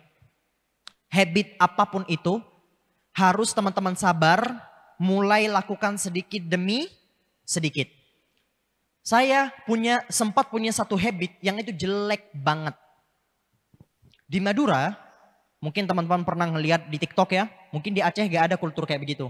Kami di Madura itu anak kiai, gus, lora, itu betul-betul kayak gitu. Yang ngesot, ada nggak di Aceh begitu? Nah, Madura, Jawa, kultur seperti itu masih berlaku. Dari kecil, saya lora, saya anak kiai di kampung saya. Jadi kalau ada orang datang ke rumah, itu sendal udah dibuka dari jarak 20 meter. Ketika mendekat, makin begini. Ada jelek itu. Nah, yang direkam nanti saya viral. Nah, intinya gara-gara terlalu banyak orang-orang yang kemudian menganggap saya sebagai waktu itu, banyak sikap-sikap saya yang jelek yang gak pernah saya sadari. Karena apa? Karena gak ada yang negur. Habit-habit jelek, misalnya sok paling berkuasa di circle, sok paling keren, sok itunya ada banget. Karena apa? Karena dari kecil gak ada yang negur, siapa yang bakalan negur? Kapan saya sadar? Saya sadar ketika mulai keluar. Ada salah satu teman saya dari luar yang mulai belak-belakan ngomong ke saya. Sen, kamu sadar gak sih kalau kamu tuh orangnya egois banget? Apa respon saya? Orang itu ketika nerima nasihat gak ada yang senang teman-teman. Respon alami manusia ketika mendapatkan kritikan itu gak senang, sakit hati. Gak sakit hati, wajar kok. Walaupun nasihatnya, walaupun kritikannya benar. Ketika tiba-tiba dibilang, kamu itu kok gak pernah sholat. Dalam keadaan kita betul-betul gak pernah sholat. Itu sakit hati. Dan itu wajar, itu respon manusia. Yang salah kapan? Ketika teman-teman diberikan kritik terus nyolot. Itu problemnya. Rasulullah SAW bersabda, Inna abghadal kalami ilallah ayaqul rajul lirrajul ittaqillah fayaqul alaika binafsik. Sesungguhnya kalimat yang paling Allah Subhanahu wa taala benci adalah saat seseorang berkata kepada orang lainnya, bertakwalah kamu kepada Allah. Atau diberikan nasihat apapun, atau diberikan kritikan apapun, kemudian dia berkata, udah urus saja dirimu sendiri. Masing-masing wes. Itu kalimat yang paling Allah benci. Jadi ketika teman-teman mendapatkan kritikan, terima kritikan itu walaupun dada sudah panas. Nanti ketika dada sudah dingin, baru pikirkan kembali kritikan orang tadi. Benar gak kritikannya? Jangan langsung merespon saat kalian lagi panas-panasnya. Respon nanti ketika kalian pikirannya sudah adem, rasakan kembali apa yang dia ucapkan. Saya waktu itu ketika dibilang, kamu egois banget. Saya bilang, oh ya? Apa contohnya? Padahal di hati saya, kurang ajar. Iya, menurutmu bagian egoisku yang mana? Kamu begini, kamu begini, kamu begini. Dan kalian tahu, orang egois itu gak sadar kalau dirinya egois. Saya waktu itu, saya gak sadar. Loh, wong saya bener. Padahal bener kan bisa dilihat dari banyak POV kan. Apa yang menurut saya benar, ya menurut orang lain juga bisa salah. Cuman saya gak sadar. Waktu itu saya gak sadar. Saya pulang ke rumah, saya sesebal-sebalnya. Ya, saya berangkat ke Gramet. Saya cari mana buku yang ada ego-egonya ini. Saya menemukan satu judul buku. Judulnya adalah Ego is My Enemy. Sampulnya warna merah. Saya baca bukunya beratus-ratus halaman itu. Bukunya gak begitu bagus. Cuman ketika saya baca buku itu saya merasa, saya tahu mana yang... Bentar, drone lewat. Mana yang menurutnya itu bagus. Begitu. Ayo mas, lama banget. Jadi intinya saya sadar waktu itu bahwa buku ini beratus-ratus halaman, materi yang saya dapatkan adalah saya tahu ego itu jelek dan saya tahu mana yang disebut sebagai ego. Akhirnya apa yang saya lakukan untuk mengubah habit saya berjanji kepada diri saya selama 1 hari saya harus ngalah sama orang 20 kali. Ngalah sama orang 20 kali. Jadi saya sering waktu itu selama 40 hari. Saya berencana ke diri saya 40 hari saya harus ngalah sama orang 20 kali. Jadi saya banyak cari gara-gara sama orang. Ini real. Saya banyak cari gara-gara sama orang biar apa? Biar nanti dia bantah saya, kemudian saya bilang, oh iya kamu bener. Jadi misalnya saya, bang nongkrong yuk di mana? Di kafe ini. Padahal kafe ini tuh letaknya pedalaman banget. Tempat yang kayak orang malas lah datang ke situ. Terus nanti dia bilang, ih itu kejauhan kayaknya bagusan sini. Oh iya bagusan situ. Ngalah 1 kali. Atau saya misalnya keluar ke tukang parkir. Aceh banyak tukang parkir. Tukang parkir motor berapa? Mobil? 2.000, saya bayar 500 perak. Pak, 2.000 pak. Oh iya 2.000. Saya ngalah, saya betul-betul cari gara-gara sama orang. Biar apa? Biar saya bisa ngalah 20 kali dalam 1 hari. Gak jarang ketika saya sudah sampai di rumah, ternyata baru dapat 11. Baru dapat 10. Saya keluar rumah, siapa lagi yang harus saya cari gara-gara ini? Kalau saya cari, ngechat teman saya, pokoknya dalam 1 hari saya harus ngalah 20 kali. Dan saya lakukan itu bertahap selama 40 hari. Karena apa? Karena saya merasa ego saya jelek banget. Dan perjuangan untuk mengubah habit yang jelek tadi itu memang susah. Hanya saya ketemu sama banyak orang, saya kembali bertanya ke mereka. Bro, kamu ngeliat gak ada perbedaan antara aku yang dulu sama yang sekarang? Saya tanya ke dia, sering. Aku yang dulu gimana, kamu yang sekarang? Mereka, alhamdulillah, respon rata-rata mereka bilang, Dam, kamu sekarang lebih bijak, kamu sekarang lebih enak diajak bicara, kamu sekarang jauh lebih adem diajak bicara, kamu gak fafifu, kamu gak menang sendiri. Alhamdulillah. Berarti ada perkembangan. Dan itulah bagaimana cara teman-teman mengubah habit kalian. Habit apapun itu. Yang gak pernah ngaji, yang gak pernah sholat, yang gak pernah puasa, yang gak pernah hadir kajian, yang gak pernah ini itu. Teman-teman mulai dari sesuatu yang simple, yang sedikit, tapi konsisten. Rasulullah Shallallahu Alaihi Wasallam bersabda, "Ahabbul a'mali ilallah adwamuha wa inqal." Sesungguhnya amalan yang paling Allah Subhanahu Wa Taala cintai adalah yang konsisten walaupun sedikit. Ada 2 manusia. Yang pertama namanya Mawar, yang kedua namanya Ica. Mawar itu 1 kali baca Quran langsung 30 juz. Ica dalam 1 hari membaca 1 juz.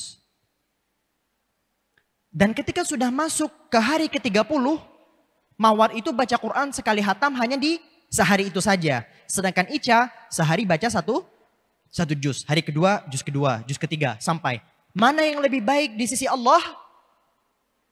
Ica. Kenapa? Karena Ica lebih konsisten. Jadi Allah itu suka sama hamba-hambanya yang konsisten. Maka berusaha untuk konsisten pada setiap perkara. Konsisten dalam membaca, konsisten dalam beribadah. Misalnya kalian sudah punya rencana. Setiap hari Senin saya harus sholat duha. Konsisten, sholat duha setiap hari Senin.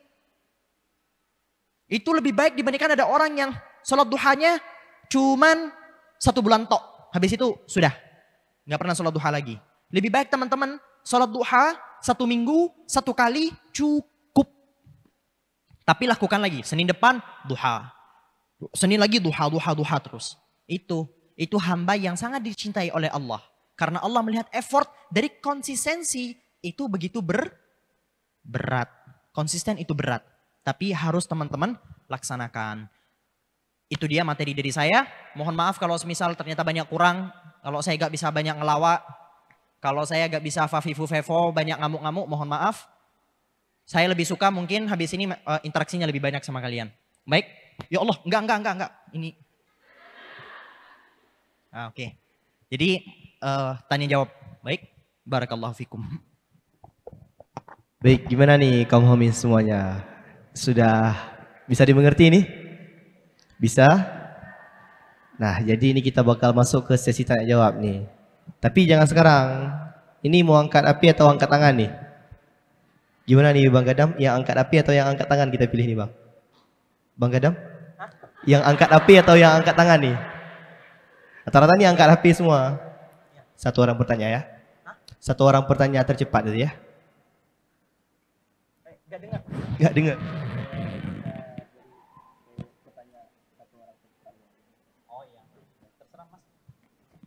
Oke teman-teman semuanya, hitungan 1 kita berikan kesempatan bagi 1 orang tercepat ya. 3, belum dulu. Oke, untuk keamanan mungkin bisa kita lihat teman-teman siapa sini yang luar nih. Hitungan ketiga, 2, 1. Gimana? Bang Sultan Ali Basya? Oke, Kak Nadira mungkin bisa langsung memberikan mic kepada Bang Sultan Ali yang mengarahkan.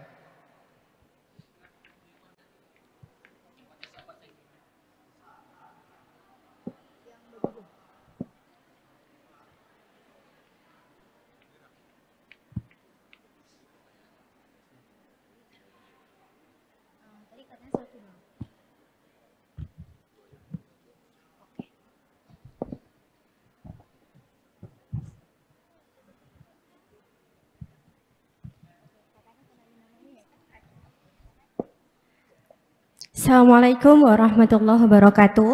Waalaikumsalam warahmatullahi wabarakatuh. Perkenalkan, nama saya Ayu. Yang ingin saya tanyakan adalah dari materi tadi ya, itu saya tangkap bahwa ketika kita mau merubah diri itu harus secara pelan-pelan namun konsisten.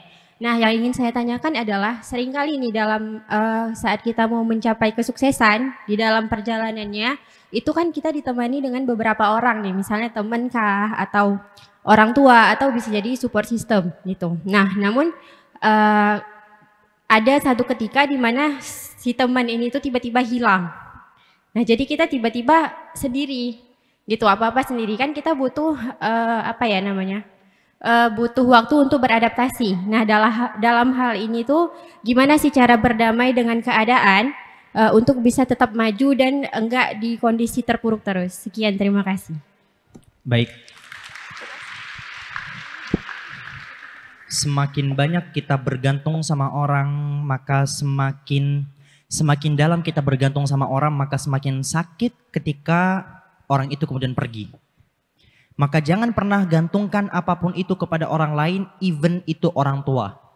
Menggantungkan kebahagiaan kepada satu sosok itu tidak baik, apapun itu. Saya bahagia hanya gara-gara saya punya orang tua. Nanti ketika orang tuanya pergi, bagaimana cara kamu jalin hidup? Saya sekarang bahagia banget hanya karena ada suami saya. Suaminya pergi, hanya karena ada istri saya. Hanya ketika teman-teman membatasi segalanya pada sosok tertentu, ketika sosoknya hilang, teman-teman gak bakalan semangat lagi. Maka jangan terbiasa untuk menggantungkan apapun sama orang lain. Apapun itu, literally everything. Sama orang lain apa? Cukup jadikan teman aja. Ketika kalian lagi pengen sukses, pengen menggapai cita-cita apapun itu, terus merasa ada partner, jangan teman-teman gantungkan sepenuhnya itu kepada dia. Saya semangat belajar gara-gara ini. Enggak. Saya semangat belajar sekarang gara-gara saya semangat. Kebetulan ada temennya, ya udah, alhamdulillah. Kalau dia pergi ya sudah. Problemnya itu dari awal. Problemnya itu ketika kita terlalu banyak menggantungkan segalanya itu kepada orang lain. Maka kurangi kebergantungan kepada orang lain. Niscaya nanti saat dia pergi, sedihnya ada. Pasti sedih. Pasti merasa ada yang beda, pasti kesepian. Tapi tidak akan sesakit andai kata teman-teman ini sudah sedari awal ancang-ancang untuk tidak mau bergantung kepada orang lain. Saya punya satu kebiasaan buruk atau baik, wallahu alam, tergantung perspektif. Setiap kali saya kenalan sama orang, yang pertama kali saya pikirkan adalah kapan saya akan berpisah sama dia. Sama mas-mas panitia tadi, saya gak bohong, hati saya bilang besok saya bakalan lupa sama mas ini. Beneran, sama Nanda yang tiap hari kemana-mana sama saya selalu membuat skenario Nanda itu bakalan pergi. Selalu. Saya selalu siap dengan kepergian siapapun di sekitar saya. Bukan berarti saya ngarep mereka pergi. Enggak. Tapi saya sudah menyiapkan pondasi yang begitu kokoh di kaki saya. Bagaimana cara saya merespon andai kata dia betul-betul pergi. Jadi ketika saya ketemu, halo, how are you? Itu di dalam hati saya, goodbye. Dalam hati saya itu nilai pertemuan adalah bagaimana cara saya berpisah. Karena pasti berpisah teman-teman. Manusia satu dengan manusia lain itu dipastikan berpisah. Entah berpisah baik-baik atau tidak baik. Entah masih hidup ataupun dengan kematian. Kalau teman-teman dari awal sudah tidak siap berpisah, maka rasakanlah rasa sakit itu begitu dalam. Saya akan coba ceritakan ceritanya Nabiullah Ya'qub. Ini cerita yang selalu saya ulang-ulang di mana-mana. Nabiullah Ya'qub alaihi salatu wassalam. Di dalam Al-Quran, semua cerita-cerita para nabi itu, cerita-cerita para rasul, kalau teman-teman coba hayati lebih dalam, itu betul-betul kayak, itu betul-betul sisi manusiawinya para nabi itu muncul di sana. Cuman karena kita ya jarang baca, malas baca tafsir, malas baca terjemahan Al-Quran, ya, malas untuk mentadaburi. Akhirnya kita gak tahu cerita-cerita yang hebat yang ada di dalam Al-Quran. Sisi-sisi manusiawi yang ada di sana. Nabiullah Ya'qub alaihi salatu wassalam. Siapa sosok yang paling Nabiullah Ya'qub itu cintai? Nabiullah Yusuf. Ketergantungan Nabiullah Ya'qub kepada Nabiullah Yusuf begitu dalam. Akhirnya Nabiullah Yusuf pergi, Allah ambil. Kemudian ketika Yusuf pergi, cintanya Nabiullah Ya'qub, kebergantungan Nabiullah Ya'qub beralih kepada siapa? Binyamin. Ya kan?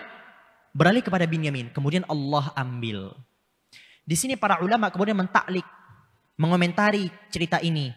Bahwa semakin dalam kita bergantung sama orang lain, saat orang itu kemudian pergi, rasa sakitnya jauh lebih dalam. Kita coba lanjut cerita tadi. Ketika Nabiullah Ya'qub kehilangan Nabiullah Yusuf, kemudian kehilangan kemudian setelah beberapa tahun kemudian kehilangan Binyamin. Ya kan? Saat Binyamin hilang, apa ucapan Nabiullah Ya'qub?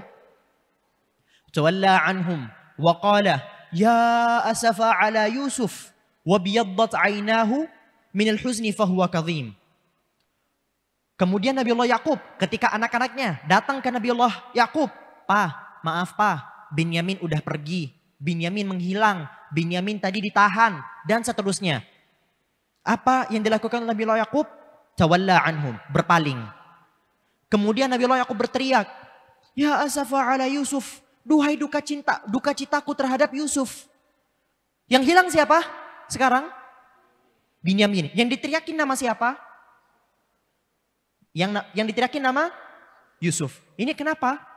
Kalau kita tinjau dari sisi psikologis, selama ini Nabiullah Ya'qub itu mendem. Orang itu kalau mendem, kemudian tiba-tiba dapat trigger baru lagi, meledak. Kurang manusiawi apa coba Nabiullah Ya'qub?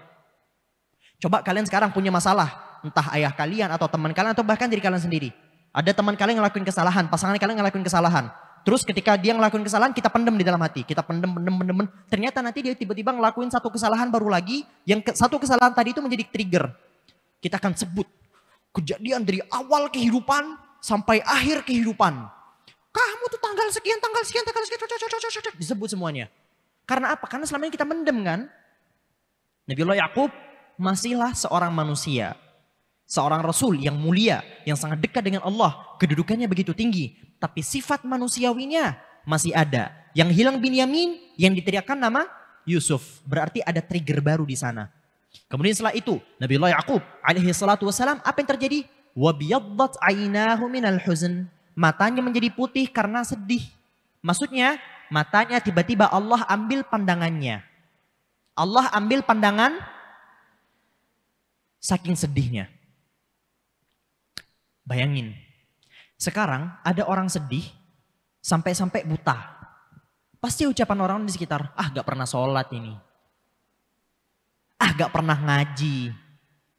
Jauh dari Allah. Anda mau bilang gitu ke Nabiullah Ya'qub? Nabiullah Ya'qub, Rasul. Sosok yang dekat dengan Allah. Iman seluruh penduduk muka bumi sekarang. Dibandingkan sama imannya Nabiullah Ya'qub gak ada apa-apanya. Kedudukan para Nabi dan Rasul itu tinggi sekali. Kita manusia sekarang. Bahkan dengan imannya Abu Bakar dan selainnya. Itu gak ada apa-apanya dengan kedudukan para Nabi. Nabiullah Ya'qub yang begitu dekat dengan Allah. Saat sedih, saat ketergantungannya begitu dalam kepada sosok Nabiullah Yusuf dan Binyamin. Tiba-tiba Allah ambil pandangannya. Para ulama menyebutkan apa? Innallaha yaghar. Allah itu maha pencemburu. Allah itu maha pencemburu. Dan saat Allah cemburu pada hambanya, Allah akan melakukan beberapa tindakan. Salah satunya mungkin menegur. Kalau tidak dengan cara menegur, Allah akan biarkan dia larut di dalam cintanya. Nanti di akhir, Allah akan rusak dia dengan cinta dan kebergantungan yang selama ini dia rasakan. Ini banyak yang terjadi. Ini ketika kita sudah jatuh cinta sama orang, ketika kita sudah gila sama orang, ternyata orangnya pergi, ternyata orangnya ini. Mungkin itu adalah bentuk tegurannya Allah. Tapi kadang-kadang ada orang yang semakin larut dalam cintanya, sampai-sampai ibadahnya makin berkurang, semangat hidupnya makin berkurang, dia sudah bergantung pol-polan kepada orang tersebut.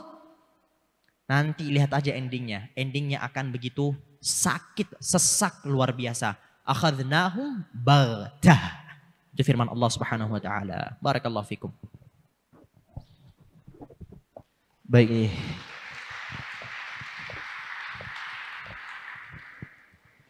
Gimana kepada yang bertanya? Alhamdulillah. Baik, selanjutnya kami berikan satu orang pertanyaan lagi. Belum hitungan ke satu nanti ya. Oke, Bang Sultan Ali, standby. Jadi tidak ada dahulu-dahuluan ya. Baik, hitungan ketiga. Kebuahin aja dulu Kak, izin. Oke, 3, 2, 1. Baik, yang di mana? Mas yang di depan ya. Nah, baik.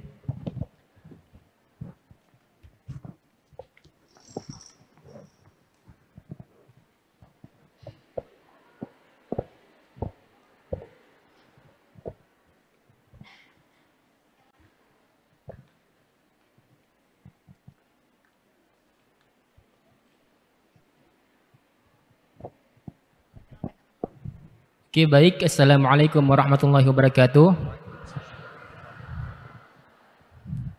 Ahsanallahu ilaikum wa nafa'a bikumul Islam wal muslimin ya Kadam. Perkenalkan, nama saya Sulaiman. Saya izin bertanya kepada Kadam. Ana uridu an atluba minkum an-nasihah li syab fi hadzal zaman.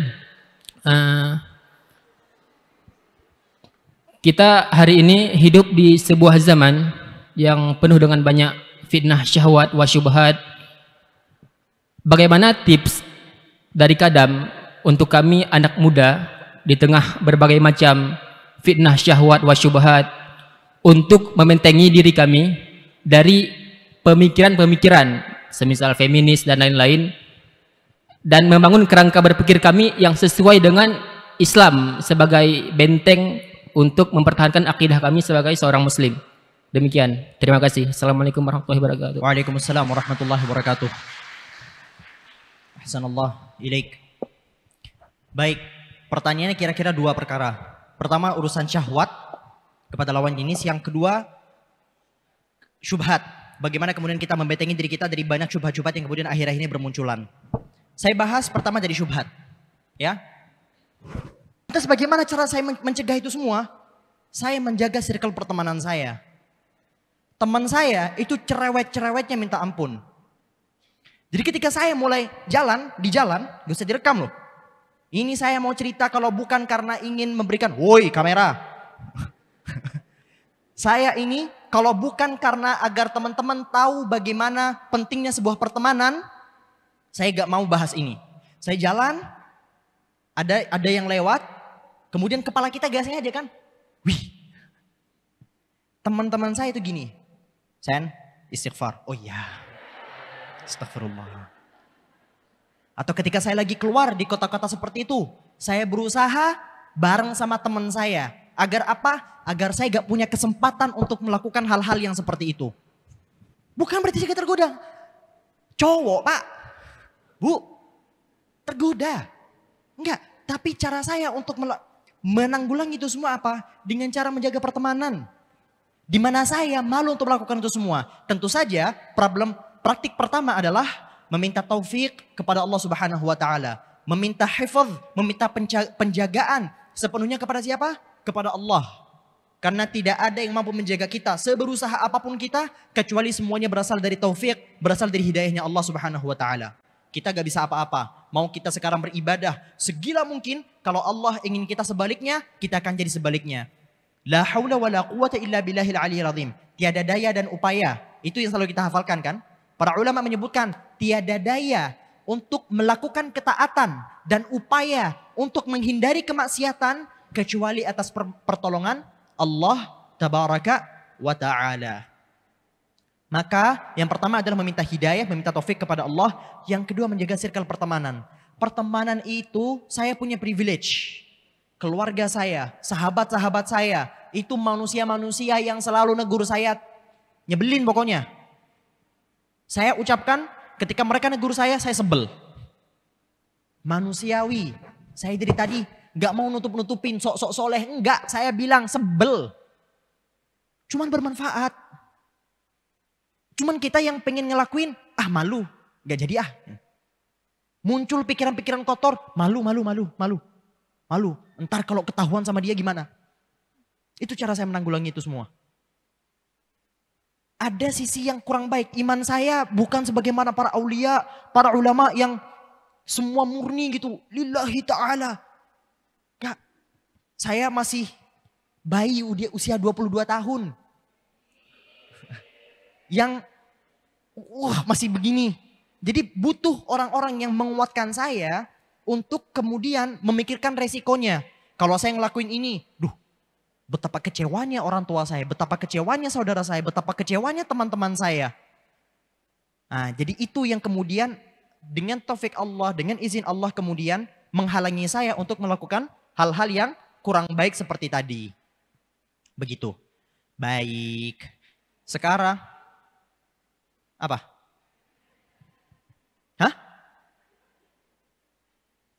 Baik. Bahas apa tadi? Syubhat. Baik. Sekarang fokusnya adalah perkara syubhat. Tidak ada cara untuk menanggulangi syubhat setelah dua perkara tadi itu. Yang pertama taufik dari Allah. Yang kedua dengan cara menjaga circle pertemanan. Agar diskusi yang hari ini berjalan. Itu adalah diskusi yang diridhai oleh Allah. Ya, 90% pemikiran kita itu tergantung sesuai dengan circle kita.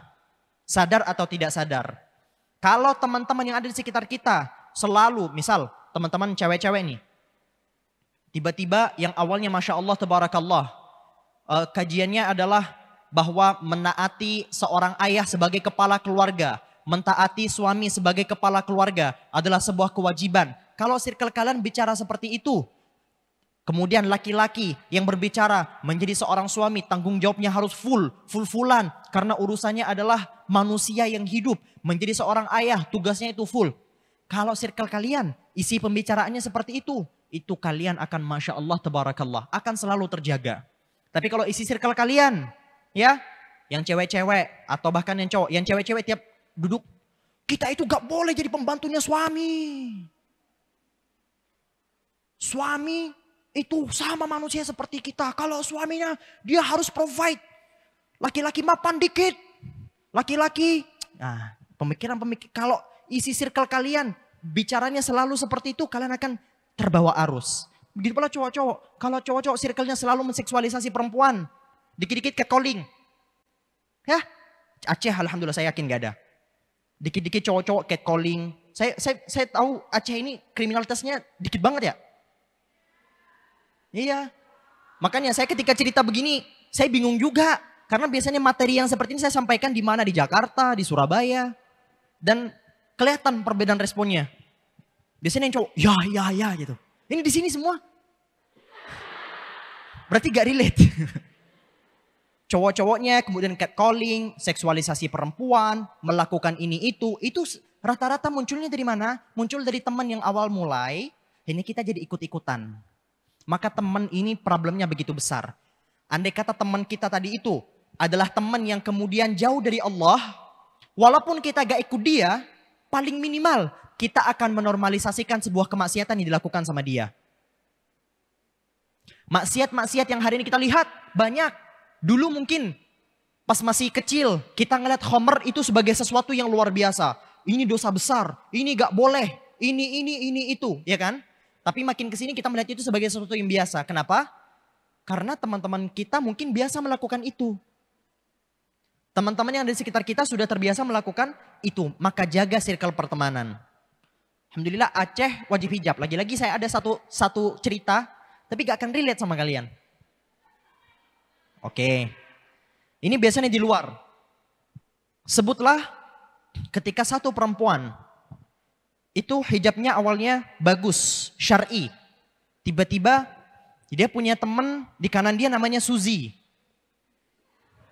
Kesamaan nama hanyalah fiktif belaka. Yang kiri namanya Ayu. Kesamaan nama hanyalah fiktif belaka. Suzy ini tiap hari tank topan. Tiap hari tank topan, udelnya kelihatan kemana-mana. Ya, ketika kalian banyak-banyak berteman sama Suzy, akan muncul pemikiran, kayaknya kalau aku pakai baju kayak dia cakep deh. Pernah terlintas di kalian? Tuh kan, gak relate. Di tempat lain mereka jawabnya, iya, iya. Apa itu? Materi yang saya bawakan di Aceh ini beda. Masya Allah. Ya, kemudian kalau semisal teman-teman bertemannya sama orang-orang yang kayak Ayu yang tiap hari Masya Allah hijabnya syar'i, kita akan melihat pandangan kita sebagaimana apa yang kita lihat dari Ayu, maka circle itu begitu penting. Circle pertemanan, teman bicara, teman diskusi. Kalian boleh punya teman dengan pemahaman yang parah banget. Dengan orang-orang yang jauh banget dari syariat. Dengan catatan bukan teman dekat. Alias sekedar kenal. Ketemunya mungkin sebulan sekali, setahun sekali, boleh. Tapi yang kalian ajak tiap hari nongkrong, itu harus orang soleh. Yang tiap hari kalian ajak kemana-mana, itu harus orang yang benar. Bukan orang yang geol-geol. Begitu. Kemudian yang terakhir untuk menangkal syubhat, semua syubhat-syubhat yang ada itu dengan cara belajar, gak ada cara lain. Belajar. Belajar. Gimana caranya teman-teman ini tahu di depan itu ada lubang, kalau teman-teman tidak mengobservasinya terlebih dahulu kalau di depan itu ada lubang. Jadi kalian harus tahu syubhat itu apa saja. Pelajari. Misalnya aliran-aliran sesat yang kemudian muncul itu apa saja, kalian catat. Kalian perhatikan secara detail. Kalian dalami. Nanti ketika muncul, tanda-tanda yang muncul, kalian akan sadar. Kayak misalnya, Syiah. Syiah terkenal sangat sekali membenci sahabat. Ya kan? Akhir-akhir ini muncul satu TikToker, followernya lumayan gede, opininya itu aneh banget. Opininya aneh banget. Awalnya dia menyampaikan data-data ilmiah, menyampaikan kodifikasi hadis, menyampaikan ini. Makin ke sini, statement terakhirnya dia apa?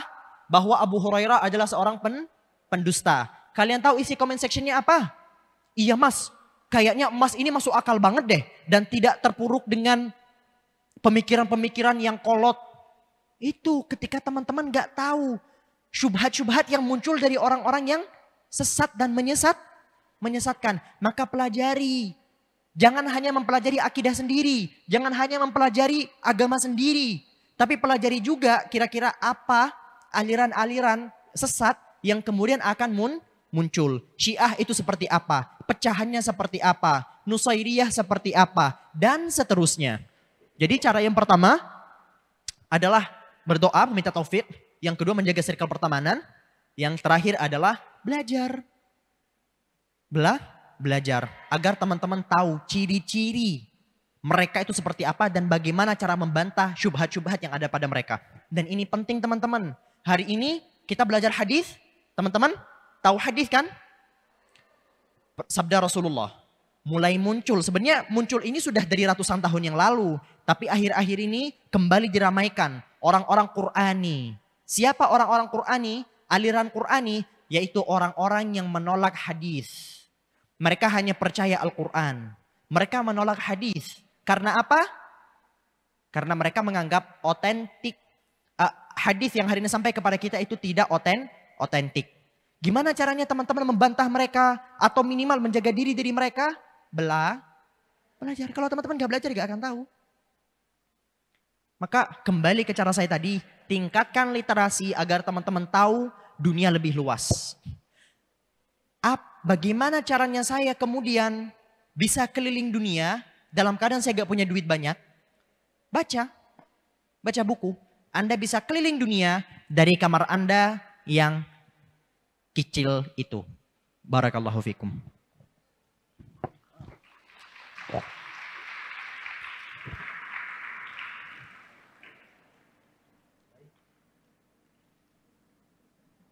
Gimana kepada masnya tadi? Sudah terjawab. Alhamdulillah. Baik, selanjutnya Izin satu orang selanjutnya yang ingin bertanya hitungan ke-1 kepada abang-abang pemantau. Baik, 3, 2, izin semuanya kita turun dulu turunin dulu biar sama-sama adil ya, sama-sama adil. Oke. Yang sekiranya pertanyaan sama mungkin bisa diwakilkan aja satu orang atau siapapun. Oke. Hitungan ke-3, 2, 1. Baik. Sultan Ali Pasha.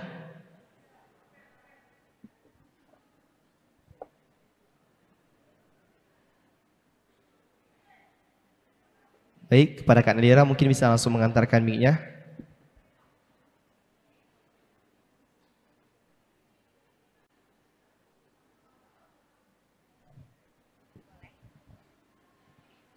Assalamualaikum warahmatullahi wabarakatuh. Perkenalkan, nama saya Farah Hanifa. Saya mahasiswi IAIN Luxmawi. Sebelumnya, selamat datang Kadam Sidik di Aceh. Izinkan saya bertanya. Seperti yang Kadam sampaikan tadi bahwa semakin banyak waktu luang yang kita punya, maka semakin banyak celah buat syaitan masuk. Maka dari itu kita harus mencari kesibukan. Tapi terkadang kita larut dengan kesibukan kita yang juga bisa membuat kita tidak mempunyai waktu untuk memberi asupan kepada ruh kita yang membuat kita menjadi futur atau turun iman. Pertanyaan saya adalah apa tips dari Kadam untuk mengatasi rasa futur ini? Terima kasih. Assalamualaikum warahmatullahi wabarakatuh. Maksudnya adalah larut dalam kesibukan. Ya, sibuknya tadi itu saya bilang kan rencanakan. Jadi sibuknya bukan sekedar sibuk, tapi sibuk yang sudah terencana. Terencana seperti apa? Jadwal ibadahnya sudah terencana.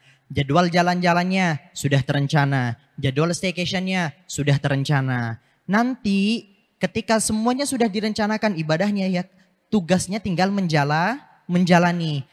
Kalau misalnya semangatnya tiba-tiba hilang bagaimana? Itu adalah ujian kalian. Ketika semangat mulai hilang, kalian mau untuk terus konsisten maksain diri atau enggak? Karena konsistensi adalah tentang memaksakan diri. Konsistensi adalah tentang memaksakan diri. Kalau teman-teman, misal kalian lagi tidur, azan subuh. Kalau kalian gak maksain diri kalian untuk bangun dari kasur itu, gak akan pernah bangun. Kalau kalian gak mau baca buku, awalnya kalian buku sudah ada di sana. Kalau kalian gak maksain tubuh kalian untuk berdiri tegap, ngambil buku tadi itu, gak akan pernah terambil bukunya. Maka ini adalah tentang bagaimana kemudian teman-teman mau untuk maksain diri. Ketika futur telah datang, maka banyak-banyak meminta kepada Allah, banyak-banyak meminta taufik. Karena futur itu kan urusan hati. Urusan hati di luar dari kendali manusia. Yang penting semuanya sudah terencana. Ibadahnya terencana, jalan-jalannya terencana, kerjanya terencana, semuanya terencana. Tugasnya tinggal menjalankan rencana yang telah direncanakan. Barakallahu fikum.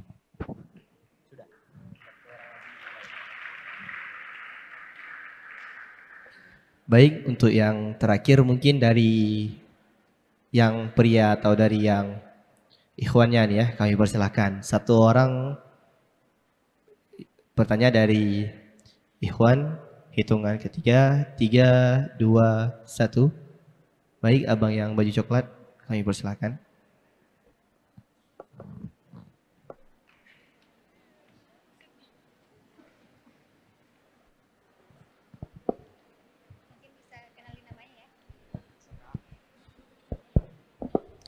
Bismillahirrahmanirrahim. Assalamualaikum warahmatullahi wabarakatuh. Yang pertama, segala puji bagi Allah Subhanahu wa taala yang telah memberikan kita nikmat iman, nikmat Islam dan nikmat sehat wal afiat sehingga kita semua dapat berhadir di tempat yang insyaallah diridhai oleh Allah Subhanahu wa taala. Kemudian salawat beredingkan salam tidak lupa kita sanjung sediakan kepada baginda Nabi Muhammad sallallahu alaihi wasallam yang semoga kita termasuk ke dalam umatnya yang insya Allah akan mendapatkan syafaatnya di hari kelak. Amin ya rabbal alamin. Oke, sebelumnya perkenalkan Kak Kadam, saya Rafiul Hadi, biasa disapa Rafiul. Sekarang statusnya pelajar di MAN 1 Banda Aceh. Seperti yang kita ketahui bersama, zaman sekarang sudah terlalu banyak anak-anak muda, khususnya Gen Z, yang sudah sangat menormalisasikan yang namanya suatu hal yang semestinya itu adalah suatu hal yang haram. Sudah sangat banyak terjadi, bahkan ketika ada seseorang yang melaksanakan salat tepat waktu, salat 5 waktu sehari, tepat waktu, salat subuh, luhur, asar, maghrib, dan isya, itu dianggap sebagai seorang yang alim. Dianggap sebagai orang yang sangat Masya Allah, Tabarakallah, orang yang sangat luar biasa. Padahal itu adalah suatu hal yang basic, yang setiap seorang muslim itu merupakan suatu kewajiban bagi mereka. Nah, pertanyaan saya untuk Kak Kadam, bagaimana cara kami, khususnya untuk anak-anak muda Gen Z, membekali diri kami untuk terus berada di lingkup kebenaran, melaksanakan amar ma'ruf nahi mungkar, dan tetap menjadikan suatu hal yang baik itu menjadi suatu jalan yang lurus. Terima kasih. Assalamualaikum warahmatullahi wabarakatuh. Assalamualaikum warahmatullahi wabarakatuh. Baik. Jadi bagaimana caranya untuk menangkal itu semua, kemudian tidak lagi menormalisasi? Jawaban saya tetap sama, gak berubah, biar teman-teman gak terlalu banyak tips. Yang pertama adalah meminta taufik kepada Allah Tabaraka wa Ta'ala, karena manusia itu terlalu lemah ketika mengandalkan kakinya sendiri. Maka andalkanlah yang menguatkan kita. Siapa? Allah. Yang kedua adalah dengan menjaga circle pertemanan. Jangan sampai teman kita adalah teman yang membuat kita lalai. Carilah teman yang produktif, carilah teman yang suka ibadah, carilah teman yang baik. Kalau semisal gak nemu, cari lagi. Gak nemu, cari lagi. Gak nemu, cari lagi. Tetap gak nemu, sendirian lebih baik. Tapi cari dulu. Cari dulu. Ketika ternyata gak nemu, sendiri lebih baik daripada harus bersahabat dengan orang yang menjauhkan kita dari Allah. Ya, sendiri lebih baik daripada harus bersahabat dengan orang yang menjauhkan kita dari Allah. Tapi kalau semua orang kemudian berteman dengan sesama yang baik, ini orang-orang yang buruk siapa yang mendakwahi? Itu biarkanlah jadi urusan para ulama. Karena banyak di antara kawan-kawan saya yang saya lihat, tujuan awalnya adalah ingin mendakwahi temannya, malah dia yang terbawa arus. Malah dia yang terbawa arus. Udah, sekarang di masa-masa kayak kita, di masa-masa fitnah-fitnah kita ini kemudian terombang-ambing, jangan sok kuat dulu. Jangan sok kuat dulu. Biarkanlah urusan dakwah-dakwah yang parah sampai sedekat itu jadi urusan mereka yang sudah mampu. Kita ini imannya kan masih lemah ya. Iman kita kan masih ya kadang-kadang suka banget, cinta banget sama Sidina Abu Bakar, kadang-kadang cinta banget sama Zain Malik gitu kan, kayak tiba-tiba gitu loh. Awalnya ngefan ke Abu Bakar, langsung ngefan ke Zain Malik. Ya iman-iman yang begitu itu gak usah ngesok dulu ingin mengubah teman. Ngubah diri sendiri aja dulu. Yang kedua circle pertemanan, yang ketiga adalah dengan cara kurangi waktu luang. Jadi jangan berikan kesempatan dalam hidup kita untuk melakukan sesuatu yang tidak seharusnya dinormalisasikan. Begitu Mas. Barakallahu fikum.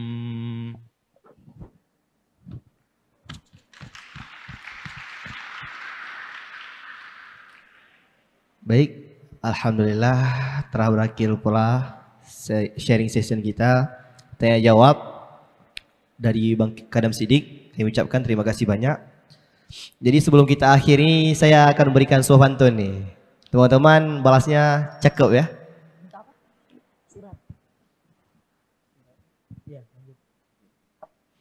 Oke, sebuah pantun.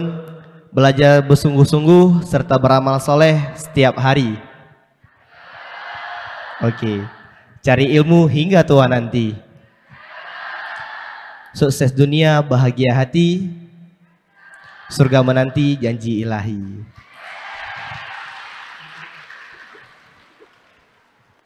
Baiklah, dengan saya tutup pantun saya tadi,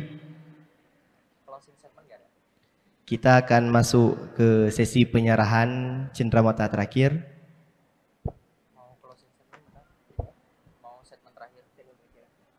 Baik, sebelumnya kita dengarkan sedikit closing statement dari Bang Kadam Siddiq. Waktu dan tempat kami persilahkan. Ketahuilah bahwa kajian-kajian seperti ini, seminar atau apapun lah namanya, itu hanyalah pemantik. Itu hanyalah pemantik. Tugas saya dari tadi ngangengong itu hanya sebagai pemantik. Kedepannya saya tahu, mungkin ketika datang ke sini trigger kalian itu mulai muncul. Ketika mungkin keluar, pulang, nanti tidur, besok udah lupa materi yang hari ini ada. Maka itulah tanggung jawab kalian. Gak perlu dari awal sampai akhir kalian betul-betul pahami dan ingat. Cukup beberapa saja yang kalian jadikan itu sebagai pegangan hidup. Dan jangan cukupkan dengan seminar ini. Masih banyak tengku ya. Masih banyak tengku-tengku yang mengadakan kajian-kajian rutin di sekitar kalian. Ya, yang memang gak viral. Yang mungkin pesertanya hanya 1 atau 2. Tapi datangi mereka, lakukan secara konsisten. Bagus, FOMO datang ke seminar seperti ini bagus. Bagus, saya gak bilang jelek, bagus. Cuman setelahnya jangan berhenti di sini aja.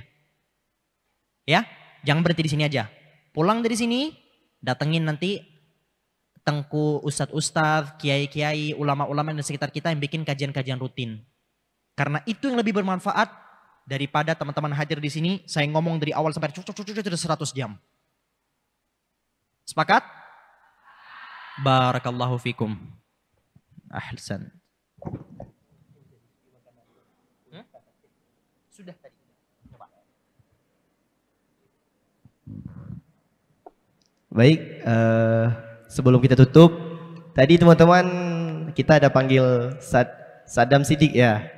Jadi karena sudah berhadir di sini, maka kita panggil pula kembali ini Bang Sadam Siddiqnya. Jadi Bang Sadam Siddiq sudah tidak salah hari lagi ya. Jadi ini Jumat besok para ikhwan khususnya nih ditunggu nih di masjid-masjid terdekat nih. Jangan begitu Jumat langsung merapat ke kos terdekat.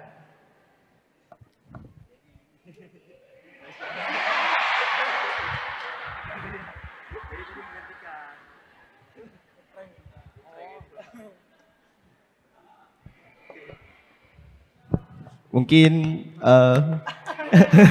aduh. Jadi gimana nih setelah mendengar ceramah dari atau sharing session lah dari Bang Kadam Siddiq ini, pendapat Abang? Jujur sangat membangun jiwa-jiwa muda bagi kita genzi-genzi di sini ya. Isi ceramah beliau membangun kita untuk terus berbuat baik maupun di kampus dan di luar kampus.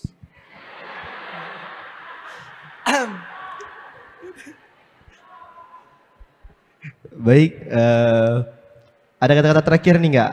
Pesan untuk teman-teman nih dari Bang apa nih? Kita siapa panggilan nih? Bang Sadam, Bang Lim, Bang Aan.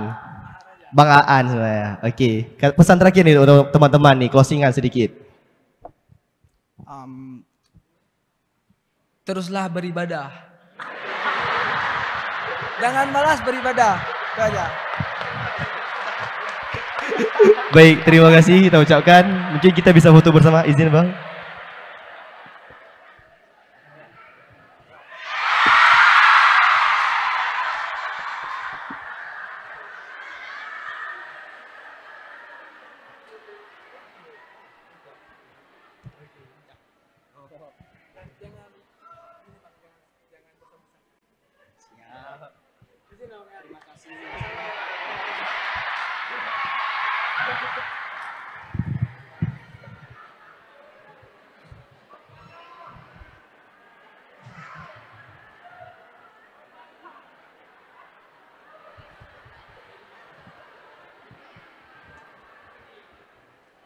Baiklah teman-teman, gimana nih tabligh akbar kedua kita undang Bang Sadam Siddiq nggak nih? Bang Aan sebagai pengisi acara, setuju? Enggak, enggak setuju. Bahkan digratiskan loh. Gimana, setuju? Oh, jadi yang penting nih untuk yang laki-laki ini, panitia, peserta semuanya tetap menjaga ibadahnya. Kita hidup di zaman ya kita bagaimana terbawa oleh arus, tapi bagaimana kita bisa membentengi diri dengan ilmu-ilmu dengan bertemu dengan orang-orang baik, membangun lingkungan-lingkungan dan circle-circle yang sehat. Nah, teman-teman, mungkin pada malam ini kita akhirilah pertemuan atau sharing session kita pada malam ini. Jadi sebelum kita mengakhiri, mungkin ada sedikit penyerahan plakat atau buah tangan yang akan diberikan langsung oleh Saudara Sultan Kemal selaku Ketua Himpunan Mahasiswa Prodi Komunikasi dan Penyiaran Islam.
Baik, selanjutnya akan ada penyerahan hasil lagi.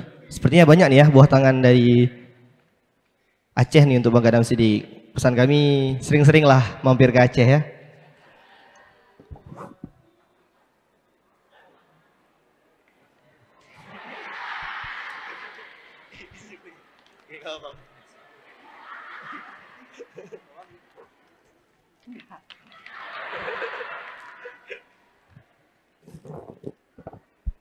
Baik, selanjutnya kami mengajak seluruh panitia untuk naik ke atas panggung. Kita akan melakukan sesi foto bersama.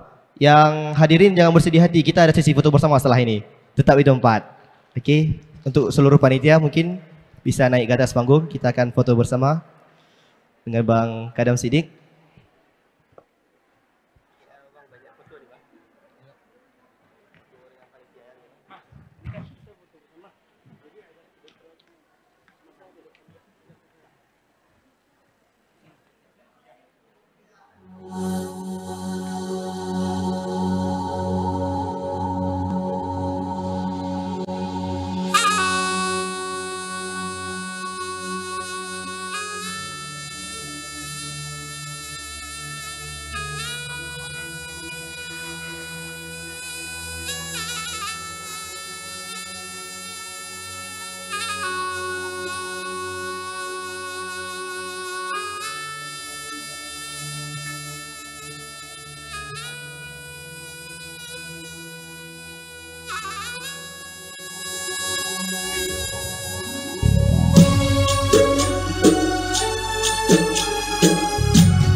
Baik, selanjutnya kita akan foto bersama seluruh peserta. Mas, kita turun ke bawah. Kita turun ke bawah foto dengan para sahabat surga insya Allah ya. Balik lagi nanti. Kenangan indahku terlintas di mataku, cinta bersemi. Baik, kami harap untuk panitia karena sudah foto bersama, jadi panitia mungkin ke belakang aja dulu kita, karena panitia sudah sesi foto bersama. Kita utamakan bagi seluruh peserta dan hadirin yang berhadir.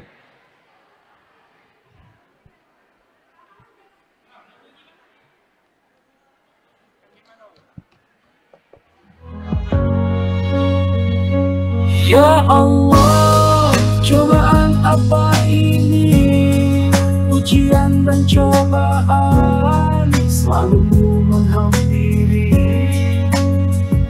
Ya Allah, berikan ketabahan agar aku tidak buntu di jalanmu. Hidup memang penuh dengan tantangan. Ingatlah bahwa ujian, pelajaran, serta kesempatan